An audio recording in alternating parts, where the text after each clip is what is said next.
Okay, so it's street talk time for this week, and like I said, somewhat memorable series of episodes this week. Oh my goodness me. Yeah. Okay. Yeah. I mean, and not necessarily all following on after the epic New Year's Eve cliffhanger of Teddy opening his eyes. That was kind of small fry compared to what was going on this week. But yeah, I got mixed feelings. I went one and on Coronation Street this week, but I think I kind of already know what score I'm going to give it. Let's see whether I stick to it. So obviously, I think the main story that we're going to start with this week is the Maxtremism storyline, which came to a bit of a head today, didn't it? Then we have the Roy storyline. At the moment, I got called it Phone Alone because he was alone with a phone. Yeah, okay. Not very good. Unholy Gematrimony is the name of us. Gemma full to face at that one. Sorry. About Gemma getting married, Gematrimony. That's what I called it when we got married as well. Is that your secret code? I dramatised you, yeah. Reading the red, Teddy is not dead. This week I learned in Coronation Street you can get hit with a crowbar in the back of the head, you can get hit by a van or car going down the street, and you can get blown up in a van, but you'll be okay. You can get blown up. They're made of tough stuff in Weatherfield, aren't they? You can get blown up in a van from the outside or from the boot. Yeah. If you're sitting in the back seat and there's a bomb in the back, you're fine. If you're sitting in the front and there's a bomb in the front, you're fine. So it's fine. Yeah. I wouldn't worry about it. I think the racists need a change of plan for the next operation. Is all I can say there. We have also got the surrogate storyline, which actually I thought was kind of good on Tuesday's episode as well, and a little bit of a return of the Jacob's Dada story at the end as well. Please, can I do the Max storyline? Can I? Yeah. Can I talk about it? I can't. I'm just kind of it's kind of split into three, really. The Monday's episode wasn't necessarily so much about Max. It was more let's get Julia Goulding off this street before she just has a baby in the middle Julia of on to set. safety immediately Because she's just about to We're give gonna birth. do It looks pyrotechnic stunts. Yeah. Yeah, very true. You can't have her around for that. Wednesday's episode, the Max stuff, I really, really loved for all the right reasons, I think. It was really exciting and tense, and it was dark, and I was properly on the edge of my seat throughout all of that, and I was thinking, I hope they do something big and exciting on Wednesday. If on Wednesday's episode, they uncover what they're about to do, the bomb, and they defuse it at the last minute or whatever, that'd be a bit of a damp squib. But they didn't. They followed through with it, and they did have a nice big explosion on Wednesday's episode. Sadly, though, at least for us, at least, our reaction wasn't probably quite how they would have pictured it, was it? I would say that Wednesday's episode was what Gogglebox was made for. And I don't even know whether the series is that on at the moment, but if there is, I really hope they get to show some of it. Or Harry Hill, because... No, I mean, Harry Hill, yeah, but it's not going to be great for ITV to have this shown on Gogglebox. One might pick holes in it. Well, that's what our job is, so... I still loved it. I absolutely loved Wednesday's episode of Coronation Street, but that's because it had definitely strayed. It got over the line. It's so bad, so bad that it's good. But before we get there, let's go over the beginning of the week. So it starts off with Lily on her phone in the cafe watching Max's videos, and he's been making good use of that Edit Suite Pro, hasn't he? He has. He's found the add cockroach effect. Sorry, it's not a racist video. This is, by the way, it's a nationalist video, isn't it? It's hooray, we're proud to be British. Oh, that's what he's saying it is. That's what he says it is.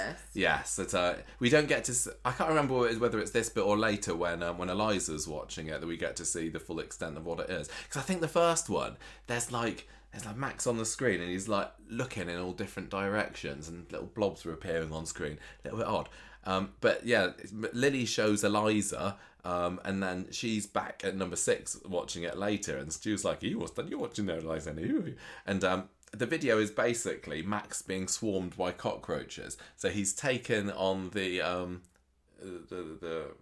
the comparison that Griff made with the invading crayfish and so on, and saying, "Oh, look, now we've got a cockroach invasion," and then he's got infestation, you would say. Yes, he probably did say that, and he's got this big English flag mallet, and to the tune of "Rule Britannia," he's just kind of like splatting them like. But it's too subtle for me to get what they mean. Yeah, there was some kind of hidden message in that thing. I don't know. And Stu's looking a bit concerned at that, and you would do, wouldn't you, for various reasons? I don't know what I think. I don't even know what I would think. Would anybody look at that video and go, "Oh yeah, I lad's agree. got a point"? Definitely. Let's get rid of the It was. It felt a little amateur, despite the impressive cockroach It felt like the most misguided pest control company advert I've ever seen. Like, what should we do? We need to get everyone to realise, like, support a homegrown business, British business innovation, because we've invented this amazing new mallet that kills cockroaches. How can we convince people to buy local? I know what we'll do.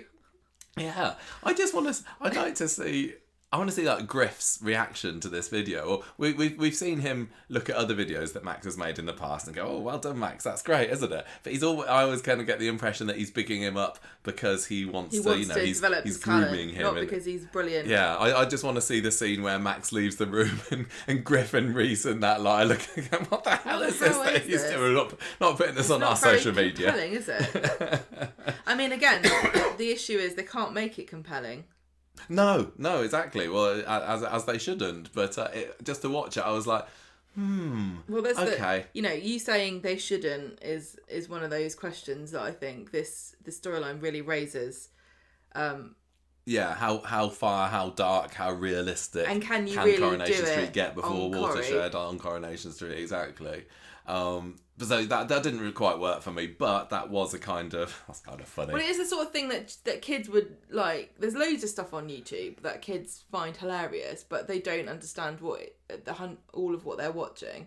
Yeah, I just kind of get the impression that's maybe slightly younger children than Max. No, not Max, Lily and Eliza. Yeah, that's true actually, because Lily was the thing with Lily. Brilliant. She thought it was hilarious just seeing her brother splat. So if the intended audience of this video was 10-year-olds or whatever, then well done, you've done it. Yeah. I obviously she has no idea what it is that she's laughing about. She doesn't get the symbolism there. No, and neither does Eliza, I think, and Stu's there kind of watching a little bit concerned. But anyway, yeah, well done, Max. It would be a hit on TikTok. Yeah, definitely. And speaking of up and coming child prodigies, Lily, who knew? The next. We've been told many times. Yeah, well, we've been told. We've been shown it. I don't know, but anyway, yeah, Lily. We get a phone call from James, don't we? Lily James Bailey, a lioness cub. Yeah, and apparently it was what was it? Yeah, he saw a video of her playing football, and he's kind of showed it around his footballing mates, and he's like, "We got to get this girl before somebody else snaps her up. We don't want Man U grabbing her. We're going to get her on our Weatherfield team." Can I just say? No, actually, he's London, isn't he? I forget that. I really hope, in the interests of this storyline, that they're not recruiting her for the England team. No. It's too nationalist. Oh yeah, that's true. Yeah. So. Yeah, not only have they seen her playing football, which is apparently she's quite good at. I bet she is quite good at hoofing it a long way. I'll give her that. They want her to come on join some youth team for a trial, and it starts tomorrow, and it's 6 weeks. Okay. And they're like, no problem at all. Yeah, never like. I'm sure the school won't mind that. The school's probably like, that's one less child that I have to listen to read. for the next term. Well, and it's also all this stuff about working class families and can they really support sports and how much housing is being paid for, because I kind of get the impression there's a lot of funding for sport, like football. Oh gosh, there's absolutely tons of like sports premium funding. So I assume that this would be some kind of scholarship, or it would be paid for in some manner. But if she wants to play hockey, she's stuffed. She's football's where it's at. Well, I mean, after the Euros win, I think there's definitely a big surge towards women in football, which is great. But I don't buy Lily as being this awesome footballer. No, sorry, she just doesn't strike me. Well, we said that when it was mentioned before. There's no need to keep before saying it seemed like they decided to make her a good footballer because that helped get James Bailey off the street, and now they're just sticking with it because and you were they want to happy get with that because you were wanting any way to facilitate his James leaving. Bailey off the street. But I don't want to lose Shona. Although luckily, I mean, Julia Goulding looks like she's going to have an even shorter maternity leave than last time, because the last time she went off, that was when she was famously shot in a box, and it felt like she barely left, didn't it? But it was definitely, must have been more than 6 weeks that she was away. But anyway, so off she pops on the next episode, I think. But before they can get too much into the celebrations of that, Stu comes over. He wants a word with David about this video that Eliza's been looking at. So later on, and Shona's blaming herself for not monitoring what Lily's watching on her phone. A lesson to us all. I'm sure Roy would have something to say about that. And David's like, no, it's my fault. She's my daughter after all. I should have tried harder to stop Max making the video. Well, like not give him the I should have not given him Edit Suite Pro for Christmas. What are we going to do? Because he's making these awesome viral videos. Anyway, so Shona takes it upon herself to explain to Lily kind of what's going on there, and I felt it was fairly well done, maybe a little bit clunky, but it was quite sweet. She tries to just get her to see that Max's films may have seemed funny to her, but some bad people have put some bad thoughts into Max's head, and that might end up getting people hurt. Luckily, nobody was hurt this week. Spider and Toya told us at the end of the Wednesday's episode. But she then goes on to try and explain refugees and anti-refugee sentiment and everything to Lily, and she does a fairly decent job of it. And they said, well, she says we're going to try and stop Max sending these videos, and if he doesn't stop making them and sending them around, you got to tell us. And he's like, yeah, okay, that's fine, we'll do that. Then just towards the end of the episode, they go back to talking about this football trial thing, and David can't take Lily there, what with everything what's going on with Max and all that, and Shona's like, I'll go down to London. I think they say they're going to stay with Bethany or something for the month and a half or something. Luckily Bethany's got a big swanky pad with enough spare bedrooms. Well, she's a up and coming top journalist, isn't she, Bethany? She's on that pays top really well London magazine cash. Yeah. Oh, it's magazine interns in London all live in rooms. They've got the penthouses, haven't they? Apartments, bags of spare room. Yeah. So I think is that it? Is that all we see of Shona? Yeah, I think because the next episode she's gone. Ta-ra, Julia Goulding. Don't stay away too long. So Tuesday is where it all starts to kick off, and I was absolutely 100% genuine when I put out a tweet after Tuesday's episode saying this is my most favourite episode of Coronation Street for a long time. I was really, really hooked on it, and it was building up so nicely at the end of the episode. But for the beginning, it's Spider's birthday. Happy 50th, Spider. Can you believe? Yeah, I know. Yeah, no, it doesn't look a day over 30. They didn't even mention this on the show, but I had to look on Corriepedia, and 1972 he was born, so 50 years old. And what does he get for his 50th birthday from his darling Toya? Quiet shag, pile of pancakes, and a little spider charm. So she really pushed the boat out there. Nice one, our Toya. And but he can't stay and enjoy the idyllic birthday morning for long because Griff calls him up. He wants to get a job to do. And Spider's like, I can't, I'm at the dentist now, actually, yeah, sorry. But Griff's actually just outside their flat, isn't he? And he says later that he heard a little beep or a van or something on the line when he was speaking to Spider, and that was also what was going past him. So he knows basically that Spider's up in the flat there with Toya. Oh, what's he going to do? So outside, we see Alya coming out of speed dial or whatever, and she bumps into Max and gives him some kind of sick burn about how he's just a little racist or whatever, and he fires one right back at her about saying, oh yeah, well, you should go back to your own country or something like that. So, yeah, it's all whip smart. Oh yeah, absolutely. And then he goes over to Griff, and it looks like today is the day for drama. And this was what I particularly liked about it, because it was like proper twisty. As the story was developing on the Tuesday episode, I was thinking, what are they going to do? Are they going to go and blow up at the town hall or whatever? And then they probably pulled the wool over my eyes, so I loved it. But so Maria, meanwhile, is deciding what to do about this market, because we knew from before Christmas that they wanted it to go into January. They can't call it a Christmas market anymore because Christmas is over. Although we still need to take our Christmas tree down, don't we? Mm-hmm. We haven't got long to do that. In fact, I think we maybe have to do that tomorrow. I don't think you have to do it any time. It's what's going to happen? Wood Fairy's going to come and kick Three your Kings ass or going to something. come knocking on our door and What say, will excuse me. happen?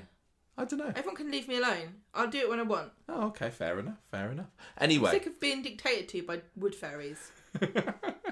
She's decided she wants to do this peace festival, doesn't she? But she needs to convince the council, who are, I don't know, maybe not big fans of peace. Griff comes in and scoffs at the idea, and Maria's like, well, if you've got a problem with it, you go and raise an objection at the town hall. And he's like, well, maybe I will then. And then he goes over to a corner with Max, and Max is like, oh, what a cringy work festival that is. This foul language that Max has been picking up from these racist thugs, honestly. So scrub woke. your mouth out with soap. I hate woke peace festivals with peace sign cakes. So cringe. I mean, to be fair, whoever it was, I know it was Maria and Alya were the main people organising it, but they must have. Everybody who decided let's spring it up the next day into a peace festival did a pretty good job of getting all the signage and everything up quickly, didn't it? It was like literally the next day it had transformed from something Christmassy to something with ban the bomb signs and peace symbols all over the place. Well, I don't know. I do. I think it was. I thought it quick. was just this. It was just the blimmin' the Christmas market with pink stuff on it instead of red and white. Well, no, I had a look on Mike Gleason's Instagram, who's that Coronation Street graphics designer, and he put out a load of things that he'd made for this peace festival. No, I think they did a good job. Anyway, so Griff is on the phone to I can't remember what his name is. His guy who's funding the whole thing later, and he's telling him that this is the way we should do it. This is for the best. Alya and Maria need to be taken out of the picture. And so then Spider comes in and he sees this box that Griff's got, and Griff says, well, watch out for that. It's a late Christmas present for the esteemed counsellor. It's just what she wanted, to be at peace. So this is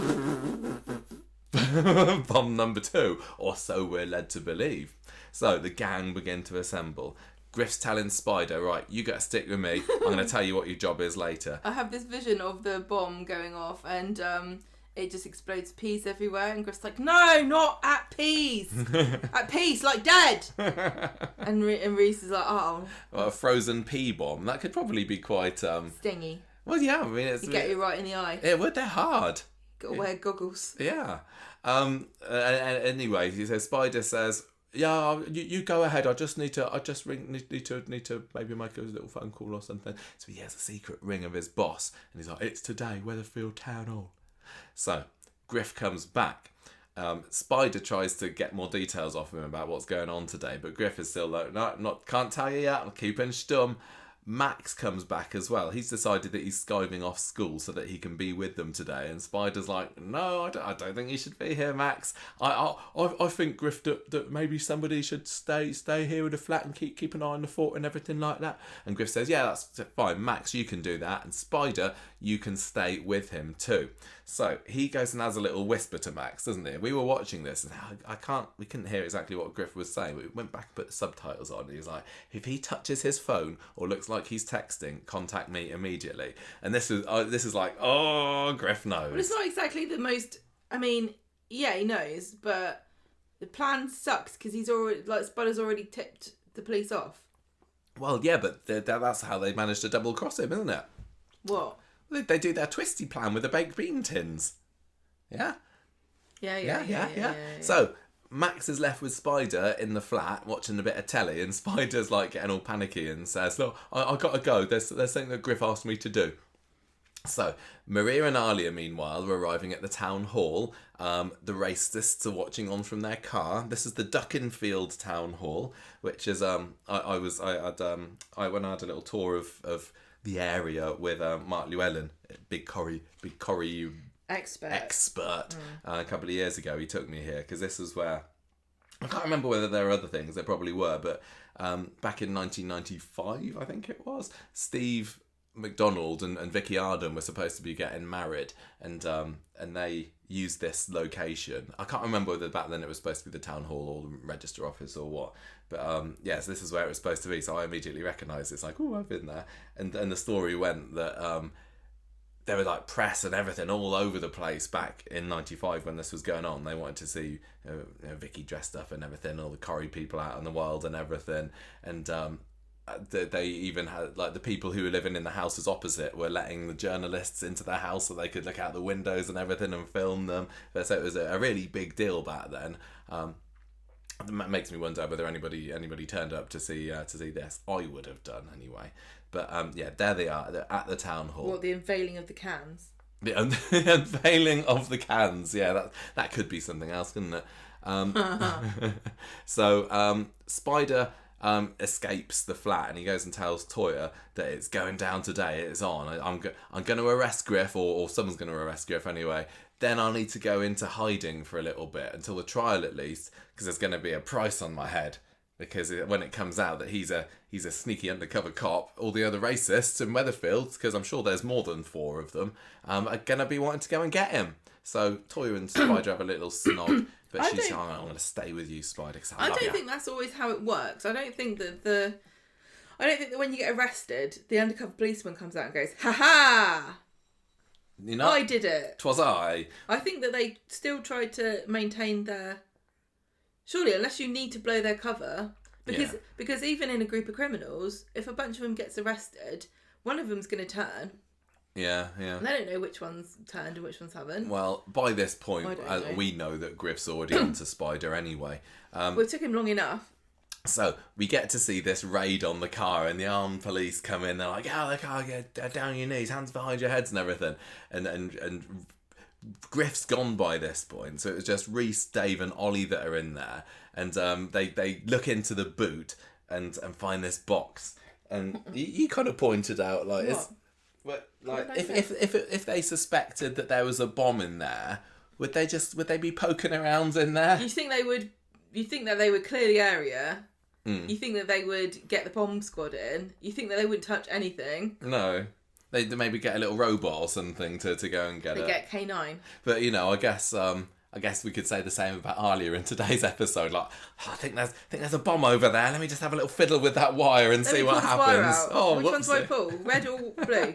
But anyway, so they get the box out of the boot. They have a look at it, and it's just a tin of beans. And the policeman goes, "What a disgusting plan! What were you gonna do? Eat these beans, march into Weatherfield Town Hall, and blow off in front of the councillors, you disrespectful animals." That probably would have made more of an impact than the actual bomb did. I think if they'd ordered it at once, they might have been able to make more of a gust. And if they'd had, like firelighters or something. They could have done fire. Yeah, I remember that scene on... yeah, they could have done. It was on that... Was it on Dumb and Dumber? It was one of the early Jim Carrey movies where he's lighting his flatulence. I'd have liked to have seen that. Haven't we? Well, if they planned this properly, they could have had complete plausible deniability, couldn't they? Yeah. It's not my fault that I blew off on the candle peace circle and made a big flaming inferno that took out half of the festival. Yeah, exactly. You shouldn't have naked flames around people eating beans. I thought we were all good, hearty northern folk. Anyway, so they're there, and I was watching this thinking, "Oh, this is fantastic." Because I was, as you're supposed to, I was thinking, I think there's a bomb in there. But I was also thinking, where's Griff? And then we cut to him. He's there outside Victoria Court with Max, putting the real plan into action. Or, well, so I thought, but again, nothing. Just hiding at the moment. Yeah, they're hiding out, aren't they? Toya, meanwhile, feeling a little bit worried. She's still with Spider, and she's like, I want you to give up this job. It's too dangerous. You're putting yourself at risk. Me at risk as well. And he goes, "Toya, didn't you listen to my heartbreaking story the other week when I said to you I was a policeman, and I said I broke up with my previous girlfriend for just this very reason? What makes you think that you are more important to me than she was?" And so I was like, well, I'm a character in the show. Yeah, so. Never even met that other girl. Was she? Felicia. I don't know. She's dead now. Doesn't matter. And he gets a text from Max then to Spider saying, "It's urgent, need to meet you." So he hurries off telling Toya, "I love you." So thanks for my brooch. It's quite a nice brooch. I'd still say 50th birthday. Maybe it was but made also, of... Toya doesn't have a job. The slacker. True, yeah. Then he's going 6 months now without having any form of employment. Out of Leanne's Halloween costume drawer. Yeah, she probably did, didn't she? And it was very sweet. It reminded me a little bit of Nina's ring. You know, the little pink ring that was flung onto the floor during the beating like the other year. And what ends up happening to Spider is fairly similar. Shall I get you an effigy of St. Michael for your birthday? St. Michael? Whatever it is. Oh, what, just after my name? Yes. Yeah, you can do. What are you going to get me? Gems? You can. Precious gems? Because that's my name. For it. It is. What can he get, Toya? I don't know. I don't know. Right, anyway, we're ruining the flow of this because there was great tension in this episode and we're just being bumbling idiots.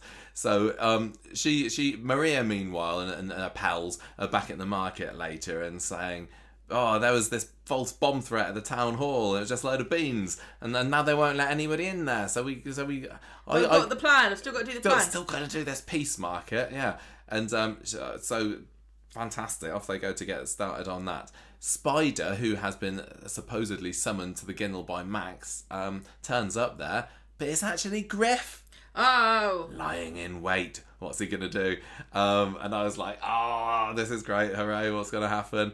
So he tells Spider, I knew you were at the dentist earlier. And Spider just uses he kind of is like, oh, exactly, yeah. Oh no, he doesn't at first, does he? He says, oh yeah, it's true, I'm back with Toya. Yeah, great, bang enough. Whoa. And this is when Griff says, well, you're a grass spider, I don't trust you. You're always bombarding me with questions. That's the giveaway. You keep trying to find out things that, you know, you're disappearing, you're never getting your hands dirty. And then he comes straight out with it and says, you're a copper, aren't you? And I don't know what I was expecting Spider to do when he's confronted with this, but he gave this. I really did like the cool smile that is like, yeah, I am a copper. I know, but it wasn't like stick that in your pipe and you haven't tricked anybody because he knew you were a copper. He's like, yeah, exactly. Yeah, but maybe he watched too many episodes of Breaking Bad and he thinks if you get told you're an undercover copper, you're a copper. You have to say, yeah, right. I don't know. I mean. I was fine. I just thought I was enjoying the drama of the scene. So, but anyway, Griff smiles back and he's like, "Well, you know what? I've outsmarted you. And when my plan comes into fruition, this whole town will see how serious me and my gang are." And Spider's like, "Whatever. You're just a racist thug. You'll get your comeuppance. You'll have what's coming to you eventually." And Griff's like, "Oh yeah." Gets his crowbar. How's about this? Do you call that a knife? Yeah, gets out his crowbar and chases Spider down the giddle. Woo! Not so smart now, is he? Not so cocky now. Should have been a rolled up newspaper, as most people used to take out spiders, but this does the job as well. And so Spider gets round. So they're by first they're by the Maddie graffiti, and then he gets round to where the side of the Rovers is. And Dave's there, evil racist Dave, and Spider's like, oh no, I can't go forward. Oh, no. I can't go backwards because Griff's there. What do I do? But he doesn't have to think about it for much longer because he gets clonked on the head, much in the same way that his dear Aunt Emily did 20 years ago at the hands of Richard Hillman.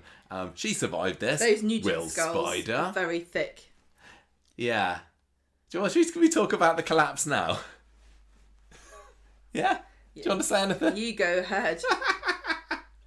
Thank you to everybody who made a gif of it. Let's just say that. I don't know what was happening. It was an entertaining pratfall from Spider. I don't know that it was supposed to be as funny as it was. I think they should have done a different take from a different angle. I really do. I don't know why they were so committed to that particular shot. Up until this point in the episode, I was like so into it, and they completely had me on the hook the way that they were supposed to. But this was the first of a few times this week I laughed at things that weren't really supposed to be that funny. It looked like we were missing the sound effect of somebody with two coconut shells going clonk. or they should have had like a Batman bam sort of thing. It was just a little bit too comic. And some people online are saying that he reacts before he's hit, and I don't think he does. But he's just the way he kind of flings his head to the side, and he's always, you can almost see the stars going around his head, couldn't you? And all the little Tweety birds as he hits the floor. Why that was necessary at all. It just didn't look good. I'm sorry. I don't know if there was some kind of influence or inspiration, some kind of fight porn that has been watched that had that exact same thing happen in it, but...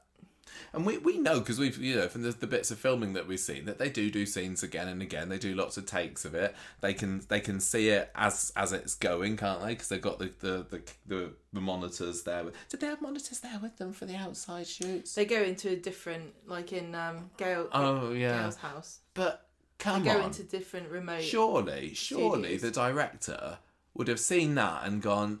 That did not work. I mean, what was the aim? If the aim was it's supposed to be hilarious and funny gifs, then yeah, perfect. Maybe they just looked ahead at the script for Wednesday's episode and decided, right guys, change of tone. We need to get comedy. We need to get on top of this before. But I mean, I would have maybe filmed it from Griff's point of view. Well, there's no point talking or something. I don't know I don't know why that ended up in the show. No, that was really, it should have been a cutting room floor scene, but it was still good. It was still it was funny and it was very dramatic. It was comedic. And I was like, oh my gosh, they're not killing off Spider, are they? And I had insisted up until this point that they're not going to kill off Spider. They wouldn't kill off another one of Toya's partners within 12 months. That'd be too cruel. But I was also thinking, we thought Teddy was going to be dead and he's still going. And we thought that, who else was it? That people are just surviving things at the moment. So at some point, somebody's got to meet their maker. And I was like, if I'm going to give not be Spider. Coronation Street one New Year's resolution, it will be bring back consequences. Yeah, it's all very well saying, look at the spectacle. But if afterwards things just kind of go back to normal, or that somebody's in hospital for a bit and then back to normal. You're just cheapening it and then you're chasing that high over and over again because it's devalued it, and then you have to push further and further and it's going to escalate completely out of control. If somebody gets hit on the back of the head by a crowbar, they're not, up and skipping down the cobbles the next episode. And I know Spider was still in his bed by the end of Wednesday's episode, but yeah. That's because he's one of these lazy hippies. Yeah, you're right. Anyway, so fortunately for Spider, his hero Peter Barlow is there, and as Peter Barlow strikes the fear of God into this massive bodybuilder Dave, and he runs off crying like a whimpering dog. I think maybe having flashbacks about the time he gave him a shove outside the racist pop concert with sinister lyrics. Yeah. It's like, oh, I know. And Griff as well. He's like, oh my God, it's Peter Barlow. He's got a cheese grater. Not yet, he doesn't. Oh, yeah, no, he doesn't. He's still got a pen at this point, hasn't he? He's going to pet your eyes out. Well, Gemma, the pen is mightier than the cheese grater, as they say. So anyway, they run off, and I'm like, I think they could have taken him. This guy that's, pushing 60. Well, also, can I just point out, what's the plan here? Are they trying to get away with the crime? Because they're not going to. If they just hit Peter on the head and then they whack them both to death, they might have got away with it. Maybe. Well, I think that Griff was going to finish Spider off in broad daylight. Well, he should have done. In a very populated street. But I know, it's the middle of the day. Let's have a bit of respect here for this white neighbourhood. Thank you very much. Yeah. Anyway. He's like, don't kill him. He's white. We need as many as we can get. So. Even the bad ones. But he's a what do you call it? An undercover? What would a bad guy call a narc? A narc, yeah, that's what I was thinking. He's a total narc. Narked me right off. So Griff is a little bit panicky at this point. Well, why was this a plan? And then he's panicking. He's gone all to pot. They tell you what, the calibre of racist gone downhill. No, he was planning to secretly bump off Spider in the ginnel and not have Peter Barlow spot him. But now he knows that he's been seen. Why did? Because Griff's a massive chicken. Okay, he no. talks the talk. Hang on a minute. This doesn't make any sense because he lures Spider into the ginnel and then he's like, my plan is I'm going to let my mate stand right outside the front of the ginnel so that everyone can see what happens. I'll chase him outside of the ginnel and then beat him to death there instead of chasing him into the ginnel and beat him to death there. That makes no sense. That's not a plan, is it? That's just a mistake. Maybe he was hoping to chase him the other way and Ollie would be back up by Deb's shot, but oh well. He's panicking now. Nobody ever accused racists of being intelligent. Right, guys, we need to clear out right now. So all the gang are there. There's stuff in their bags and everything. Lauren's there as well. Can I just point out, if they're not proper environmentalist / fascist / anarchists stroke racists. They don't have a go bag. A go bag? Yeah, a go bag.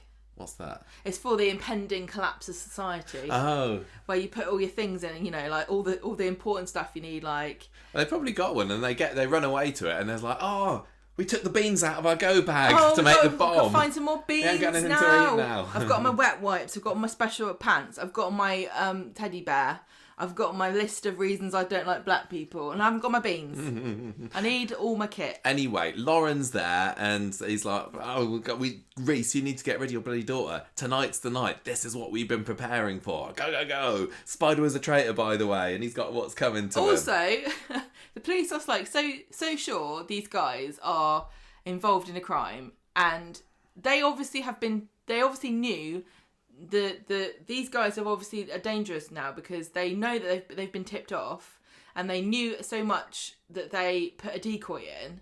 And what do the police do? Open up the boot and go, God, you guys got us here. We thought it was a bomb. So let you go now, won't we? Yeah. Are you not going to really blow anything up, are you? Are you? You're not though, are you? Are you? No, tell me now. No, I don't like surprises. Go on, tell me. Are you? Absolutely, and they're like, not, officer. Definitely. And they're like, well, all right then, better go home. Don't forget to pack your go bags. Do you want your beans? No, evidence, you're having it. Right, so they're off. Peter and Toya are at the hospital, having a nice little hug, lovely. Toya tells him about Spider being an undercover cop, and Peter's... I don't think you're supposed to have done that. No, but that's the end of that. But but the cat's right out the bag by the next episode, isn't it? Whole street Everybody knows. Peter gives her this spider charm, which had landed on the floor like Batman's mum's pearls during the attack. I love the idea that Peter's like, I've got to rescue Spider from the racist. This is also an important plot point. I'm going to put it in my pocket. Yeah. So anyway, he's got a bleed on the brain. So will he live or will he die? He's fine. You just need to get him into surgery. It's alright, it's a prop crowbar. Oh yeah, he should have used the real one, shouldn't he? Yeah. Meanwhile, end of the episode, 3 a.m. Racists are camped out somewhere in the rain. They use the same wasteland ground that the Nina slapped and everything. And no, also, not the kicking. It wasn't the kicking. It was the slapping last year. And the romantic picnic area for Amy and Jacob earlier this year. Exactly the one that we could see from our apartment last year. But anyway, so they're there. It's dark. It's cold. It's wet. Dave turns up and he's stolen the speed dial van. And Griff's like, right, brilliant. Have a look. We got our bomb in the tent and go and get it. Good job it didn't go off and blow the tent up. Yeah, and we also learn at this point that this money guy from the council doesn't know exactly what's going on because he doesn't want him getting cold feet and pulling the plug. I don't know at this point whether this will all come up later. They've got everything they need. Money Man.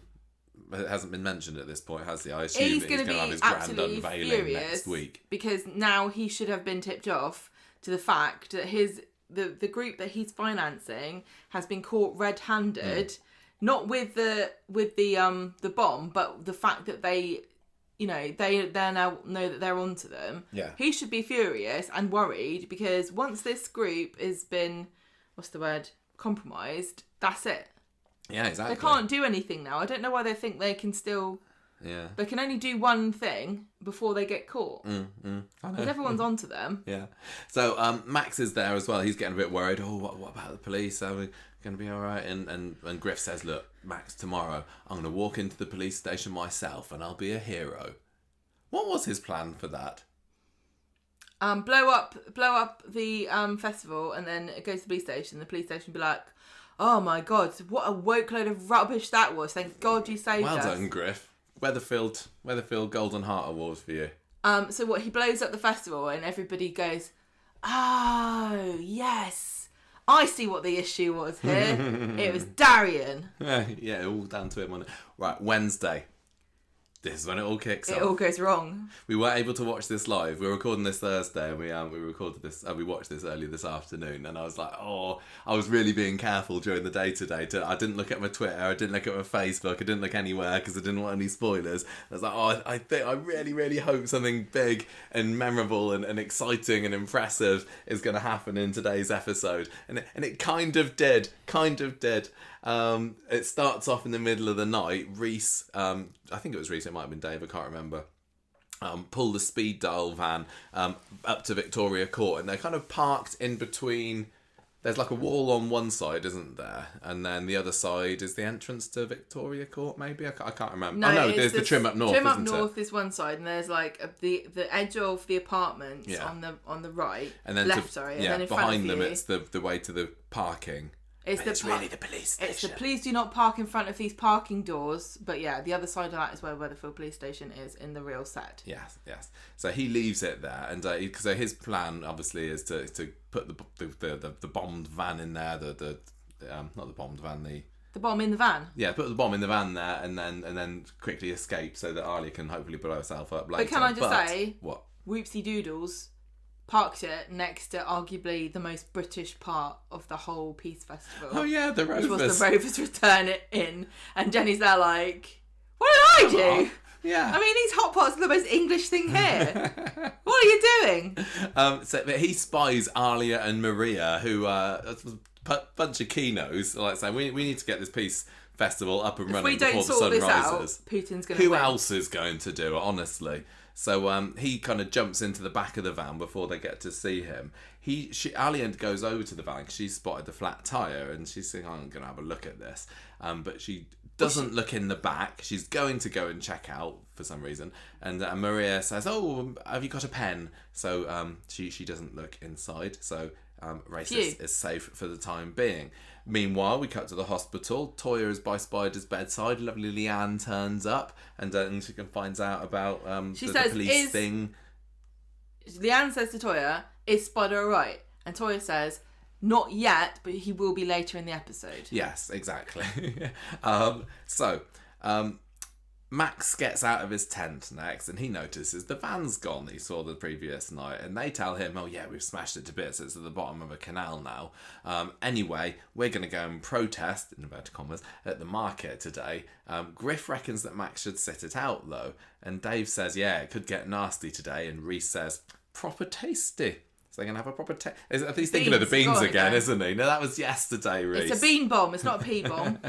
Later on, Lauren, who kind of flipped in and out of the episode, to be honest, today, finds Max in the flat, and he's doing a runner. He's finally twigged that maybe these guys aren't just a lovely bunch of British-loving they don't just love English-themed mallets. No, they're actually proper racist, and they want to do dangerous explosion naughty things. Yeah. He's such a crit. He's like, I thought it was just funny memes making fun of people. Yeah, but it's actually real. But they're going to get him in trouble, so I don't like it anymore. So he's doing a runner, and he reveals to Lauren, who had somehow been in the dark about just the extent that her dad and his mates are involved in this. He tells her about the guys being in hiding. He tells her about Spider being an undercover cop, about them attacking him yesterday, and Lauren's like, no, I don't really.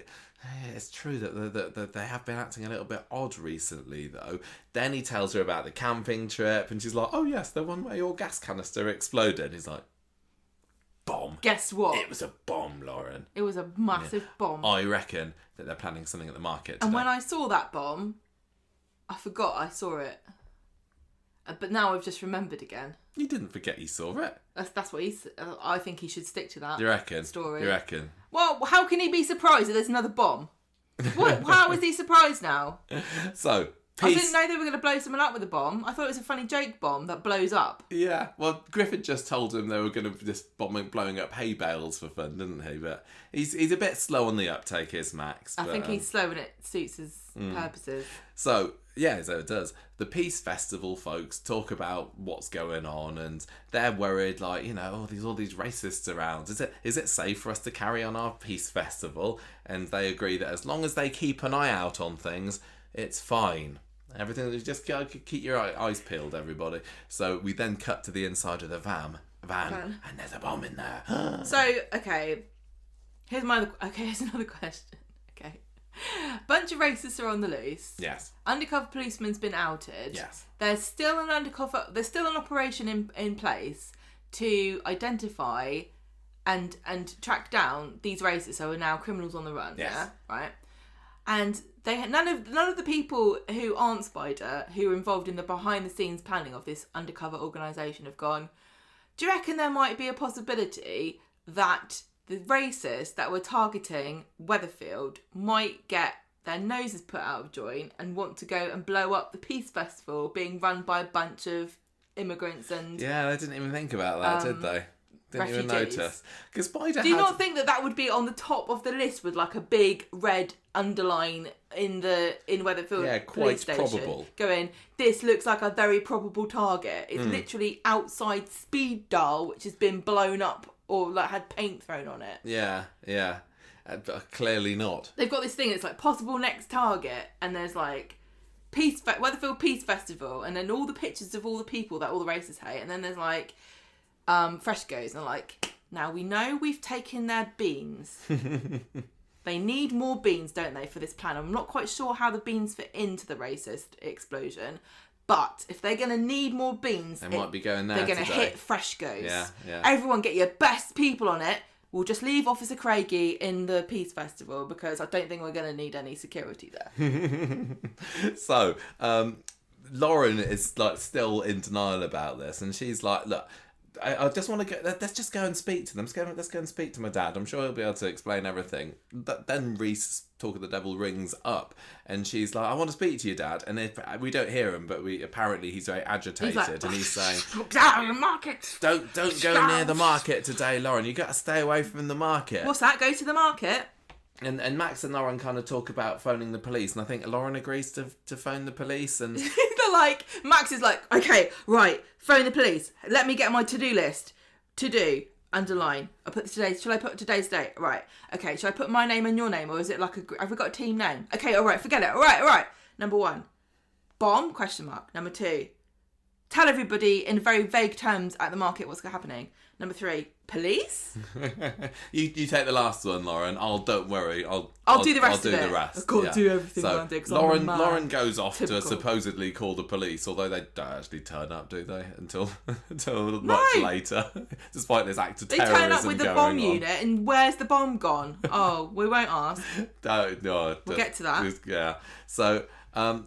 The Peace Festival, full swing. Maria's there on the stage doing a little talk. Microphone doesn't work for some reason. And then she's saying, cheers everybody for coming to this Peace Festival. Thank you everybody for making lots of lovely signs at very short notice. Hooray! 10%. Hooray for peace. And then everybody applauds. And then this is when Max runs up and he's like, oh my gosh, guys. He's like all of a panic, isn't he? Listen to me. They had a van last night. The gang, they had the speed dial van, and now what do you mean, back. Max? Look, it's Max, there. What are you trying to say? There's something going on. Max, what should we do? Danger, SOS. What's the danger? Guys, Max, tell me. Be careful. Okay, I'm being careful, but why? Van, it's the van. What's wrong with the van? Does it need an MOT? Does it need servicing? Has the tax run out? Yeah, you were particularly aggrieved by this, weren't you? It was so frustrating. It was like watching vague Max was being. It's like watching me when I've forgotten the noun of something, and I'm like, oh gosh, I can't remember what it is. Oh, it begins with a T and ends in an M. It's like terror. If he'd just gone there and terrarium. If he'd just gone there and said, "There's a bomb," people would have swarmed out of there, wouldn't they? Well, yes, there were so many things he could have said that wouldn't have led to this really bizarre conversation between Yasmin, Alya, and Max. Were like, listen, Max, why should we listen to you? You're just a big, stinky racist. And he's like, I'm trying to warn you. But what are you warning us about? Danger is happening. There's something. Van.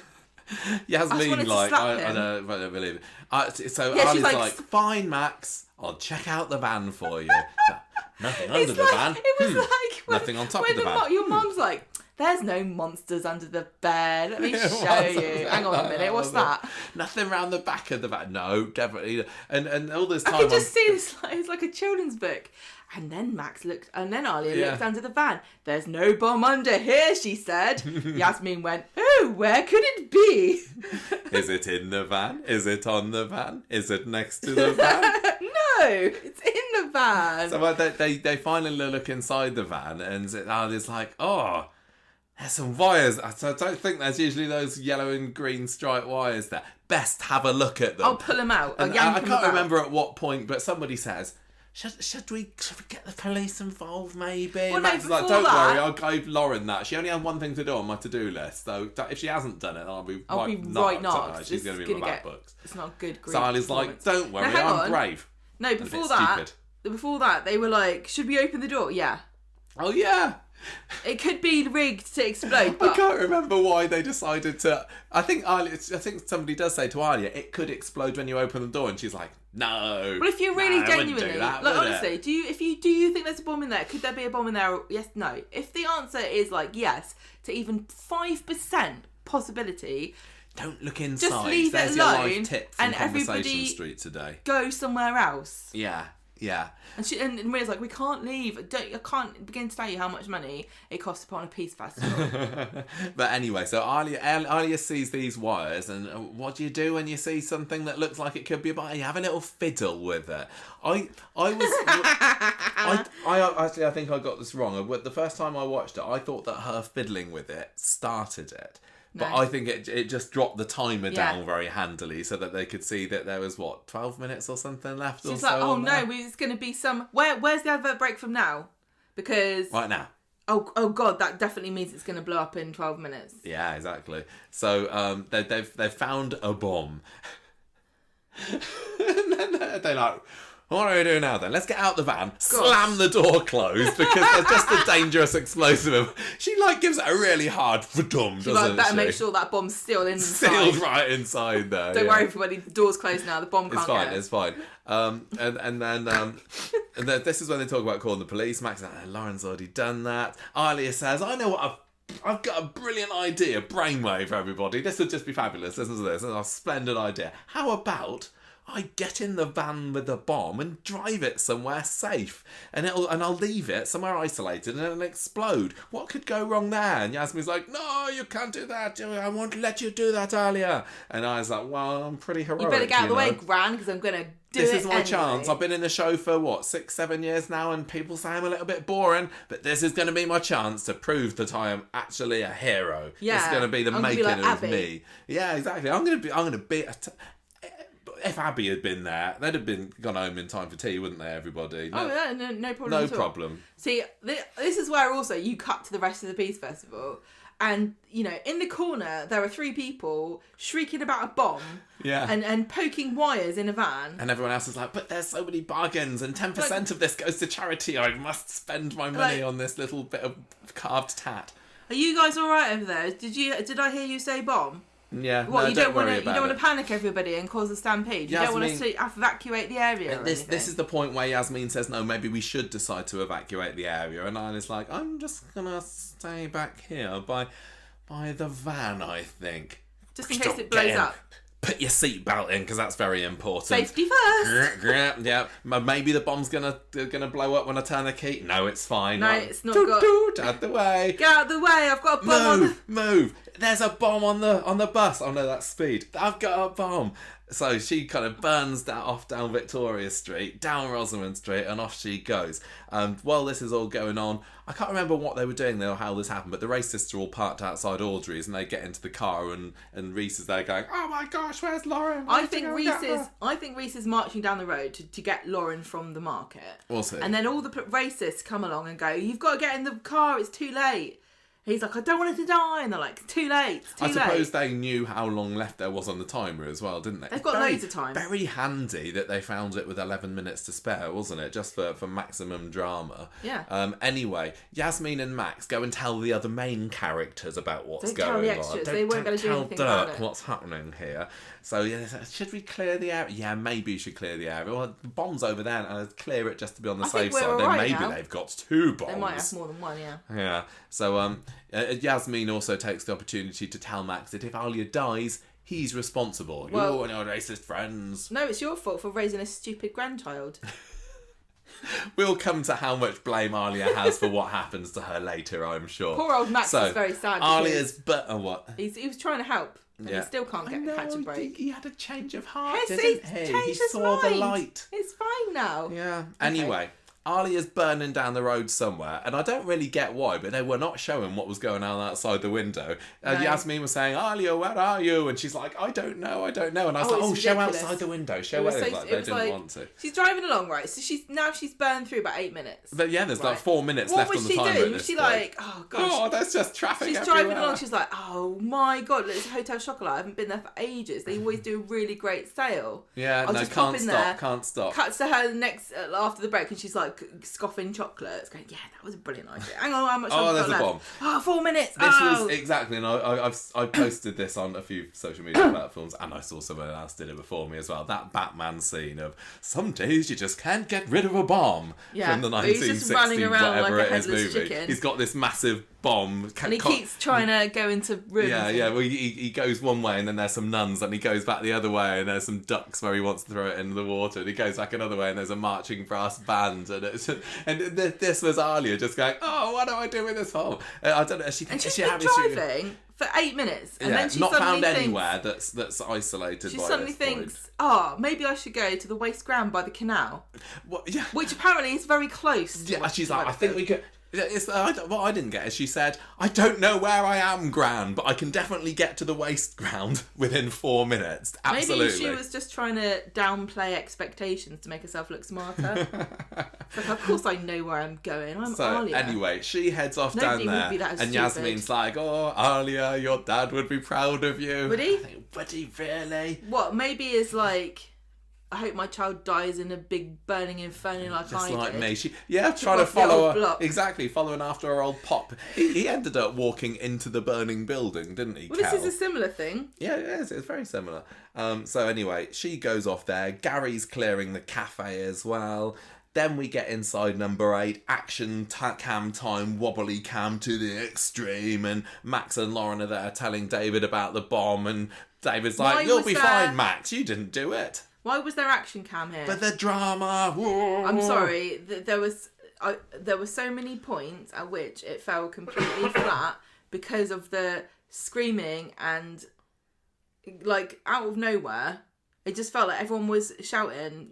This is really exciting. And waving the camera around, and it didn't make up for the fact. I think the cameraman was just caught up in the moment. It didn't make up for the fact that there was literally no peril to be seen anywhere. No, the peril was like Finding Nemo. Off down the road 8 minutes ago. And Max is also at this point also having a revelation that maybe he shouldn't have moved out. And David's like, don't worry, son, you'll always have a home here. But now you need to lie low. Let's hide you from the police.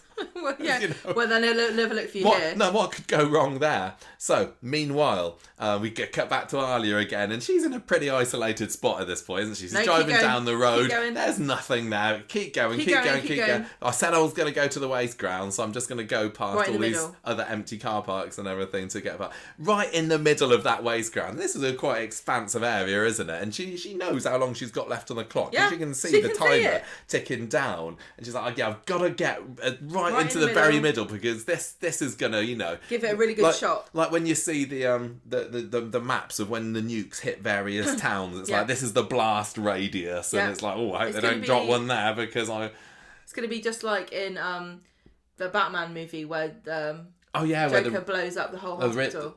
I was thinking of the Riddler and his bombs. Well, there's been lots of explosions. Yeah, so she's like, this is going to make the mother of all mushroom cloud explosions. I want it to be right in the middle. Nobody can be anywhere near me for like miles or anything miles like and miles. That. And then she's like, pull to a stop. Yeah, handbrake on. Handbrake on, check my mirrors, make sure I didn't hit a cyclist then, is everyone okay? Seat belt, just click, there it goes. Where's my phone? I need to check my Instagram. Yeah, okay. How long have I got left on the timer? 3 minutes? 3 seconds. Oh yeah, I should go. I could just have a check my lippy in the mirror. Boom! She gets blowed up. She gets blowed up. relatively small explosion, I'm going to say. It was only supposed to blow the bloody doors off. and it did. That's all it really did. Yeah. It was very loud, though. It was so loud that, you know, despite the fact that she'd been driving 11 minutes to get here, they could hear it from Victoria Street and inside number 8 Coronation Street. So this was super sonic, this thing. It's like, wow. I don't know how loud bomb explosions actually are, even if they're little mini bombs like this one, but that was odd. I assume it was like a firework. I think they could have just put fireworks in it, and it actually would have been worse. It kind of... There's like a bit of a fireball. It wasn't rubbish. I just was thinking, and we said to ourselves afterwards, if the van had been left where it was originally parked and it went off, would anyone have got hurt? No. To the left of it, to the right of it was a big wall. To the left of it was, you know, it might have blown a few panes of glass off of the trim up north. But it might have hurt some people with glass. It might have done, but I think... And people might have been walking past it because they wanted a New Year's haircut, I don't know. But... It didn't feel very impressive. It felt like Griff was thinking it was just going to take out the whole market, didn't it? But now, I have seen people argue and say, oh, no, that was never their intention. They only wanted to send a message. They didn't want to blow people up because that's how you create martyrs and sympathy for your victims. But that's not true because they were convinced it was going to kill Lauren and she was in the market. So they were definitely expecting it to have fatalities. Yeah. I just don't think it would have done. No. I really think it was a bit of a mistake. I mean... how small that explosion I don't know. I mean, you know, going back to the days of the IRA and when they were planting bombs everywhere, I think I was a bit too young to know what was going on. But I don't know how big those kind of explosions were. Bit more than that. And then we had the Manchester Arena bomb just 5 years ago, and that made it was obviously terrible, but just from what we saw of this one, it was just a bit of a... wasn't it? And I would have thought that when maybe the Coronation Street people blew up Griff's car a couple of weeks ago and realised, that didn't really make a huge explosion. Could have put a few more sticks of TNT in there for the grand finale yesterday. But anyway, is Alya okay? Because she was sitting in the car when it exploded right next to her. Break, cliffhanger. She's fine. She's okay. She's got blood. She's kind of been head. flung about 20 foot away from the van. Yeah, she has got a little bit of a smear of blood on her head. I mean, the fact that Alya was literally right next to it and she survived proves that it was not a particularly enormous explosion. I wanted it to be like... I don't know how we're getting all these Batman references on. We did just watch the latest one a couple of days ago, but I was expecting it to be like Two-Face on The Dark Knight. Was it Rises? I can't remember which one it is. And having like the whole of her face kind of hideously scarred. Yeah, but that's honestly, when you throw acid on her face and she has a bit of paper. Oh, yeah. No, honestly, this could have been the opportunity to either do a shock death and, like, didn't have to consequences, been, can I just like say, you said. Didn't have to have been Alya in the car. I know we want to make Alya more fun, but this failed miserably because she just can't. It should have been Darian. It should have been... Because this is the only thing that really makes sense. Darian is a little boy and he would have thought... Oh God, I don't know what to do. I'll get in the car and drive it. That makes more sense to me from a little boy than it does from a grown woman. Yeah. Right? Then he drives, don't know where I am because I'm not from here. I'm going to go to the wasteland. Oh no, I didn't get out in time. I'm tragically now dead. Or hideously disfigured. And then and because I'm just a minor character, I only have to have my makeup on for a few episodes. Then I'm going to go and move away from somewhere a bit safer. But they could have given Alya some kind of permanent disfigurement or something. No. Remember how much hassle they had with Todd? Just a little scar. Yeah. But I'm sure one of the other soaps had an acid attack storyline. Okay, it's not the same thing. Stop confusing it. But it just... It was a missed opportunity. I don't know whether they're saving Darian for another reason to kill him off. Well, this isn't the end of the story yet, obviously is not. It? But, the perfect opportunity for him to suddenly have discovered his long-lost brother. Yeah. The episode later he turns up, I had an email from Darian. Where is he? Oh, sorry, it got blown up. Got blown up. But it was his own fault. Anyway. He drove to a wasteland. So Alya's kind of fine. Over at number 6 Coronation Street, meanwhile, Craig is telling the Nazirs and Maria and Gary that the police are out looking for the racist. I think they're also trying to find Alya at this point, because even though everybody kind of turned their heads dramatically, a bit like, I think maybe Spider had a premonition when he was hit on the head with a crowbar and he was like, oh, what's that? He's like, no, Spider, that's Wednesday's episode. We're supposed to look dramatically to the side. They hit him so hard he can hear the future. Yeah. Anyway, so they're looking for everybody, and Alya... Alya's missing. Alya's missing. Even though there's presumably a column of smoke coming from the burned out van that she just got exploded in. Anyway. Nobody can find her. Nobody knows Gary where says, she I'll is. go look for her. And then he comes back going, that was boring. I don't want to be He's like, I can do a better job than the Weatherfield police. It's like, you probably can, to be honest. No, it turns out I can't. Total gridlock, I can't get on the road. And Maria says, oh, I've been trying to phone up Alya, but her phone's dead. And then I said, Gary said, doesn't mean that she is. And she's like, shut up, I didn't even say that. It's not even funny. Like, where is she? Why would you say that in front of somebody's relatives? I know. And Yasmin's just there sitting with her head in the hands on the sofa going, why is this episode so cringy? What have I done? What did I do to deserve this? Oh dear. It's like, you remember when you saw the reading, when the table read of the final season of Game of Thrones, and you're looking at all the actors like giving each other these looks like, oh my god.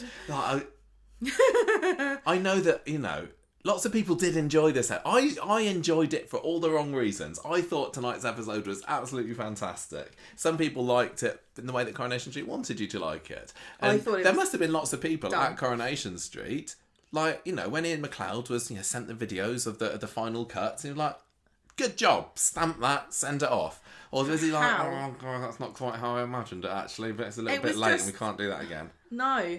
But anyway. Everything else, I just felt like, oh, sorry. Also, I mean, I've got a lot of love for Yasmin and Shelley King and everything, but she can have a touch of the over dramatic about her, can't she? So when she was there going, oh my gosh, there is a bomb, it's like, you're just the character that we don't want to give this to, because I think you might over egg it a little bit. But anyway, she's having a bit of a bad time over there at number 6. What's happened to Alya? Well, she's fine. She's fine. Craig brings her back.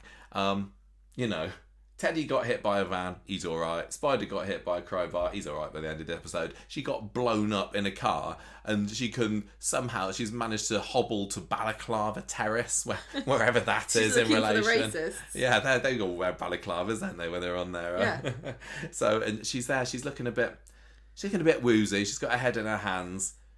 But she seems kind of fine, I'm going to say. Well, for the record, Alya's refusing to go to hospital. And I've seen people online blaming Craig for this. It was not his fault. No, Craigie did say, I tried to take her to the hospital, but she didn't want to.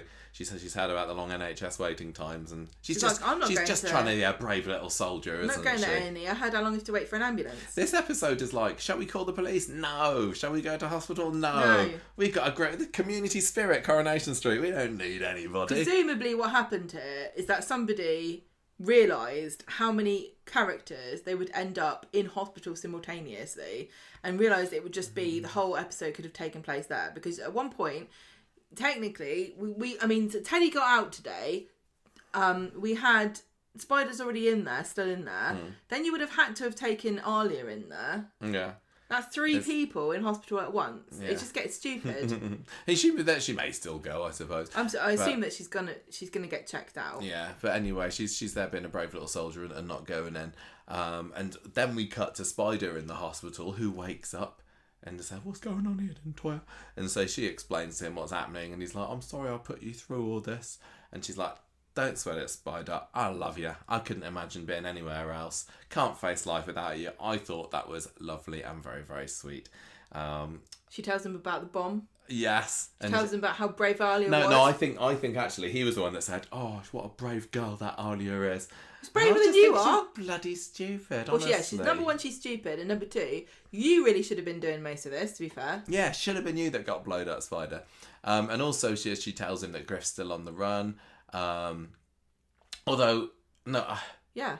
Yeah, because... She says all the others have been caught. Yeah, that's right. Yeah, Craig tells the others earlier on, doesn't he? I think, or maybe it's later. I can't remember that. We find out the other. Oh yeah, no. You're right. No, I think she says that they're still all on the run, all of them, and it's later that we find out that 3 of them have been arrested, but we don't know which is the 4th one that hasn't been arrested. Just assuming it's the main. Assuming it's the main racist, yeah. So anyway, Spider tells her that Max isn't one of the racists. He was just a kid. He was in over his head until he's like, oh, don't know whether other people are going to agree with you on that one actually. But anyway, yeah. She's glad like, you're okay. She's like, shut up, Spider, you've got concussion. The funniest bit about this scene, we thought, was how they were both saying, good job nobody was hurt. Yes! I loved that. I cackled so much and I had to keep stopping it because they said it twice. Yeah. She's like, the main thing is, nobody was hurt. Like, you've forgotten somebody here. Someone got blown up. Yeah. Apart from Alya, what nobody a diss. got hurt. I'll tell you what. It's a total diss. I know she's not the most exciting of characters, but come on. Alya may not have got blown up, but she certainly got delivered a sick burn from Toya. That's why she didn't want to go to hospital. Yeah. David, at the end of the episode, is like, oh, Max, what are we going to do? I know. What are we going to do with you? Let's hide you from the police. Because that's definitely the most sensible thing to do in this time. You can go and stay with Shona up in London. Do you want to play football? Yeah, you can go and learn to be a footballer. And Max is like, no, I need to face up to what I've done. Which is a good job, really, because then Officer Craigie turns up and he doesn't want to arrest him. He just wants to ask him questions. And Max is like saying, oh, yeah, fine. And David's like, no, you shouldn't go there. And this is when we learn that the racists, or 3 of the racists, have been arrested. But which ones? Anyway, Max agrees to go to the station. They get in the car, and as they drive away from number 8, Alya's there, looking very tragic on the pavement with Yasmin. Just having got out of a taxi from the hospital, I assume.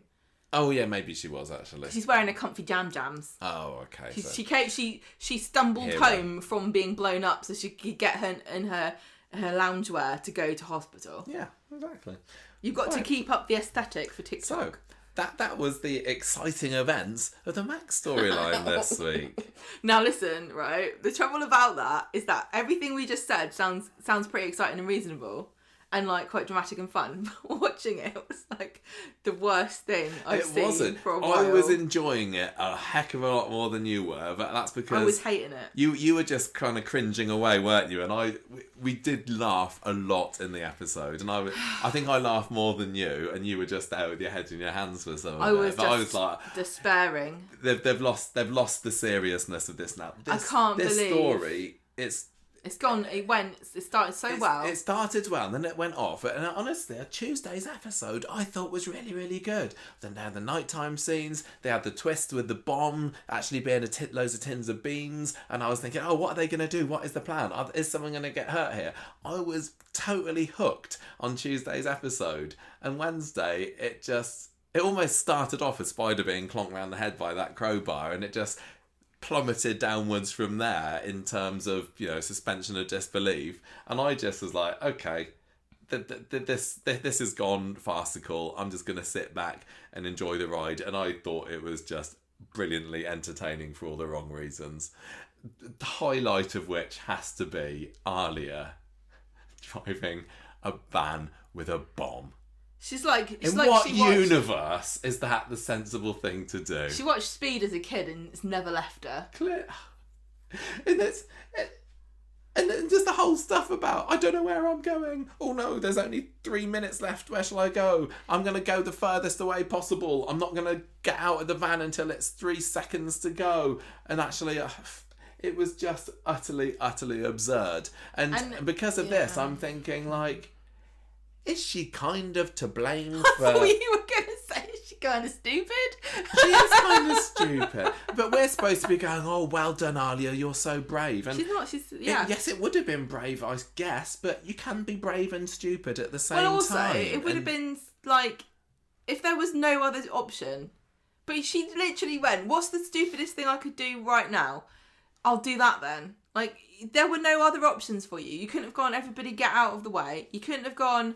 I'm just gonna phone the police. I love the way they were like, Lauren's got it handled. Yeah. As though the other end of the phone on 999, there's a lady who's like, yes, we know there's a bomb. We've heard it already. You don't need to everybody tell me. Our cup of tea, then we'll so be round. rude. All these people, I swear to God, all day long, just been phoning me up. There's a bomb. There's a bomb. I know there's a bomb. It's my job to know these things. You're so rude.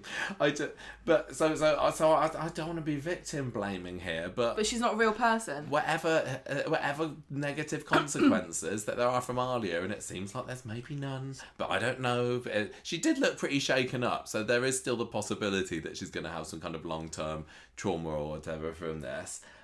It's kind of like, you brought it on yourself, Alya. Sorry, and that's really, really bad. Oh, well, and I'm not... You're not normally one to worry about that. No, I know I'm not. Why do you care so much about Alya all of a sudden? And I'm not saying go racist or anything like that. Clearly not. But come on, Alya, come on. And when the bomb went off, I cheered.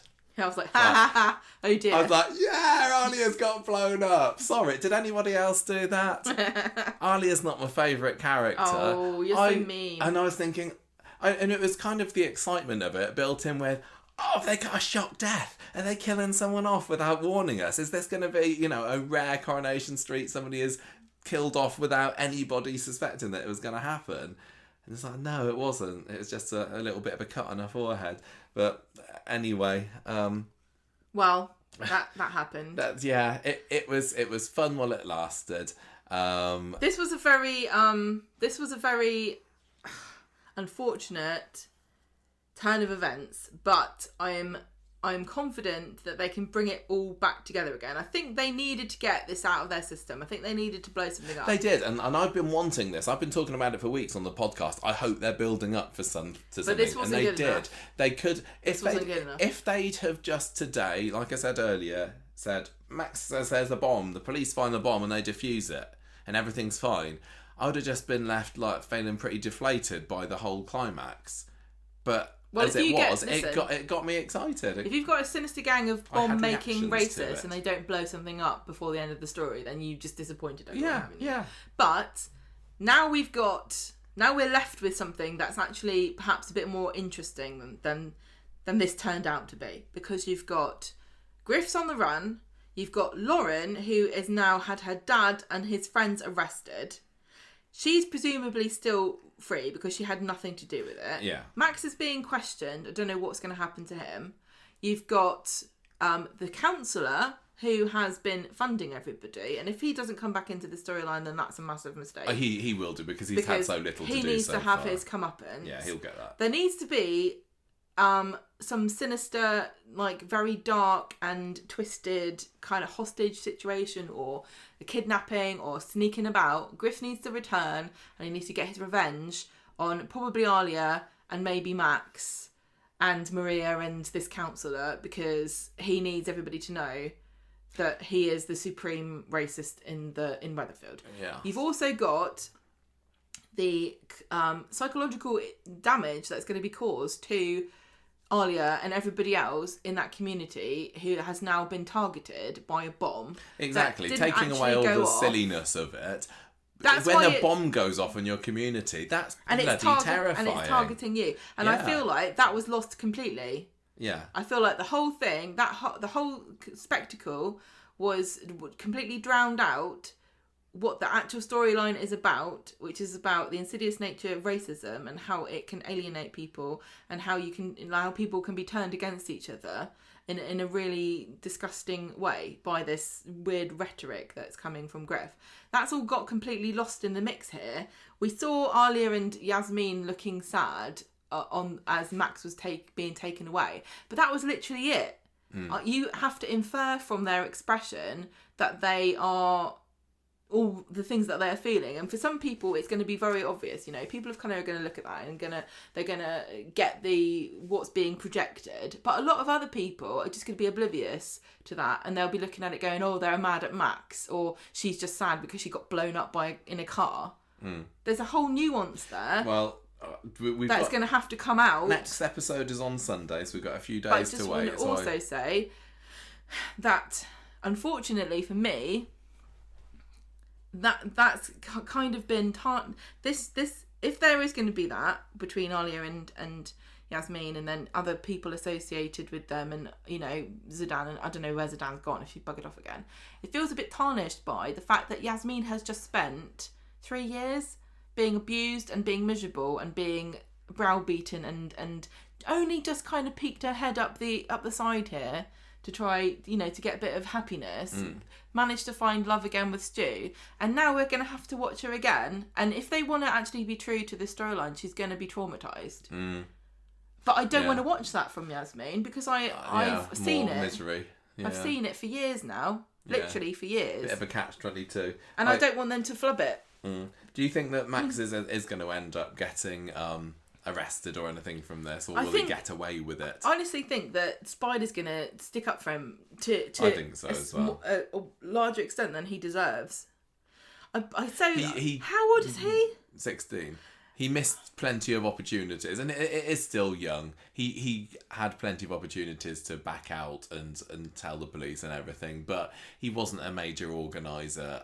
I think he might get a bit of a slap on the wrist, and that's it. But he deserves to get in trouble for this. And the fact that he went involuntarily as well is going to count towards it. And he didn't agree with David to go on the run somewhere. It's tricky because you can see how he's been trying to win the approval of these older men who've obviously taken advantage of him and groomed him. But at the same time, is he that stupid that he couldn't put it together? And David's there making all these excuses for him, going, "Oh, you're only a lad. How are you supposed to join the dots?"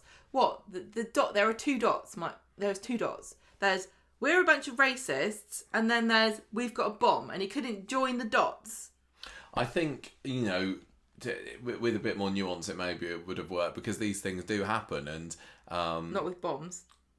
No, I'm just saying, grooming of children, and of course they do. And then, like I said at the beginning, that's why we have our prevent training every year at school, and you can't. That sounds like we're victim blaming again, but.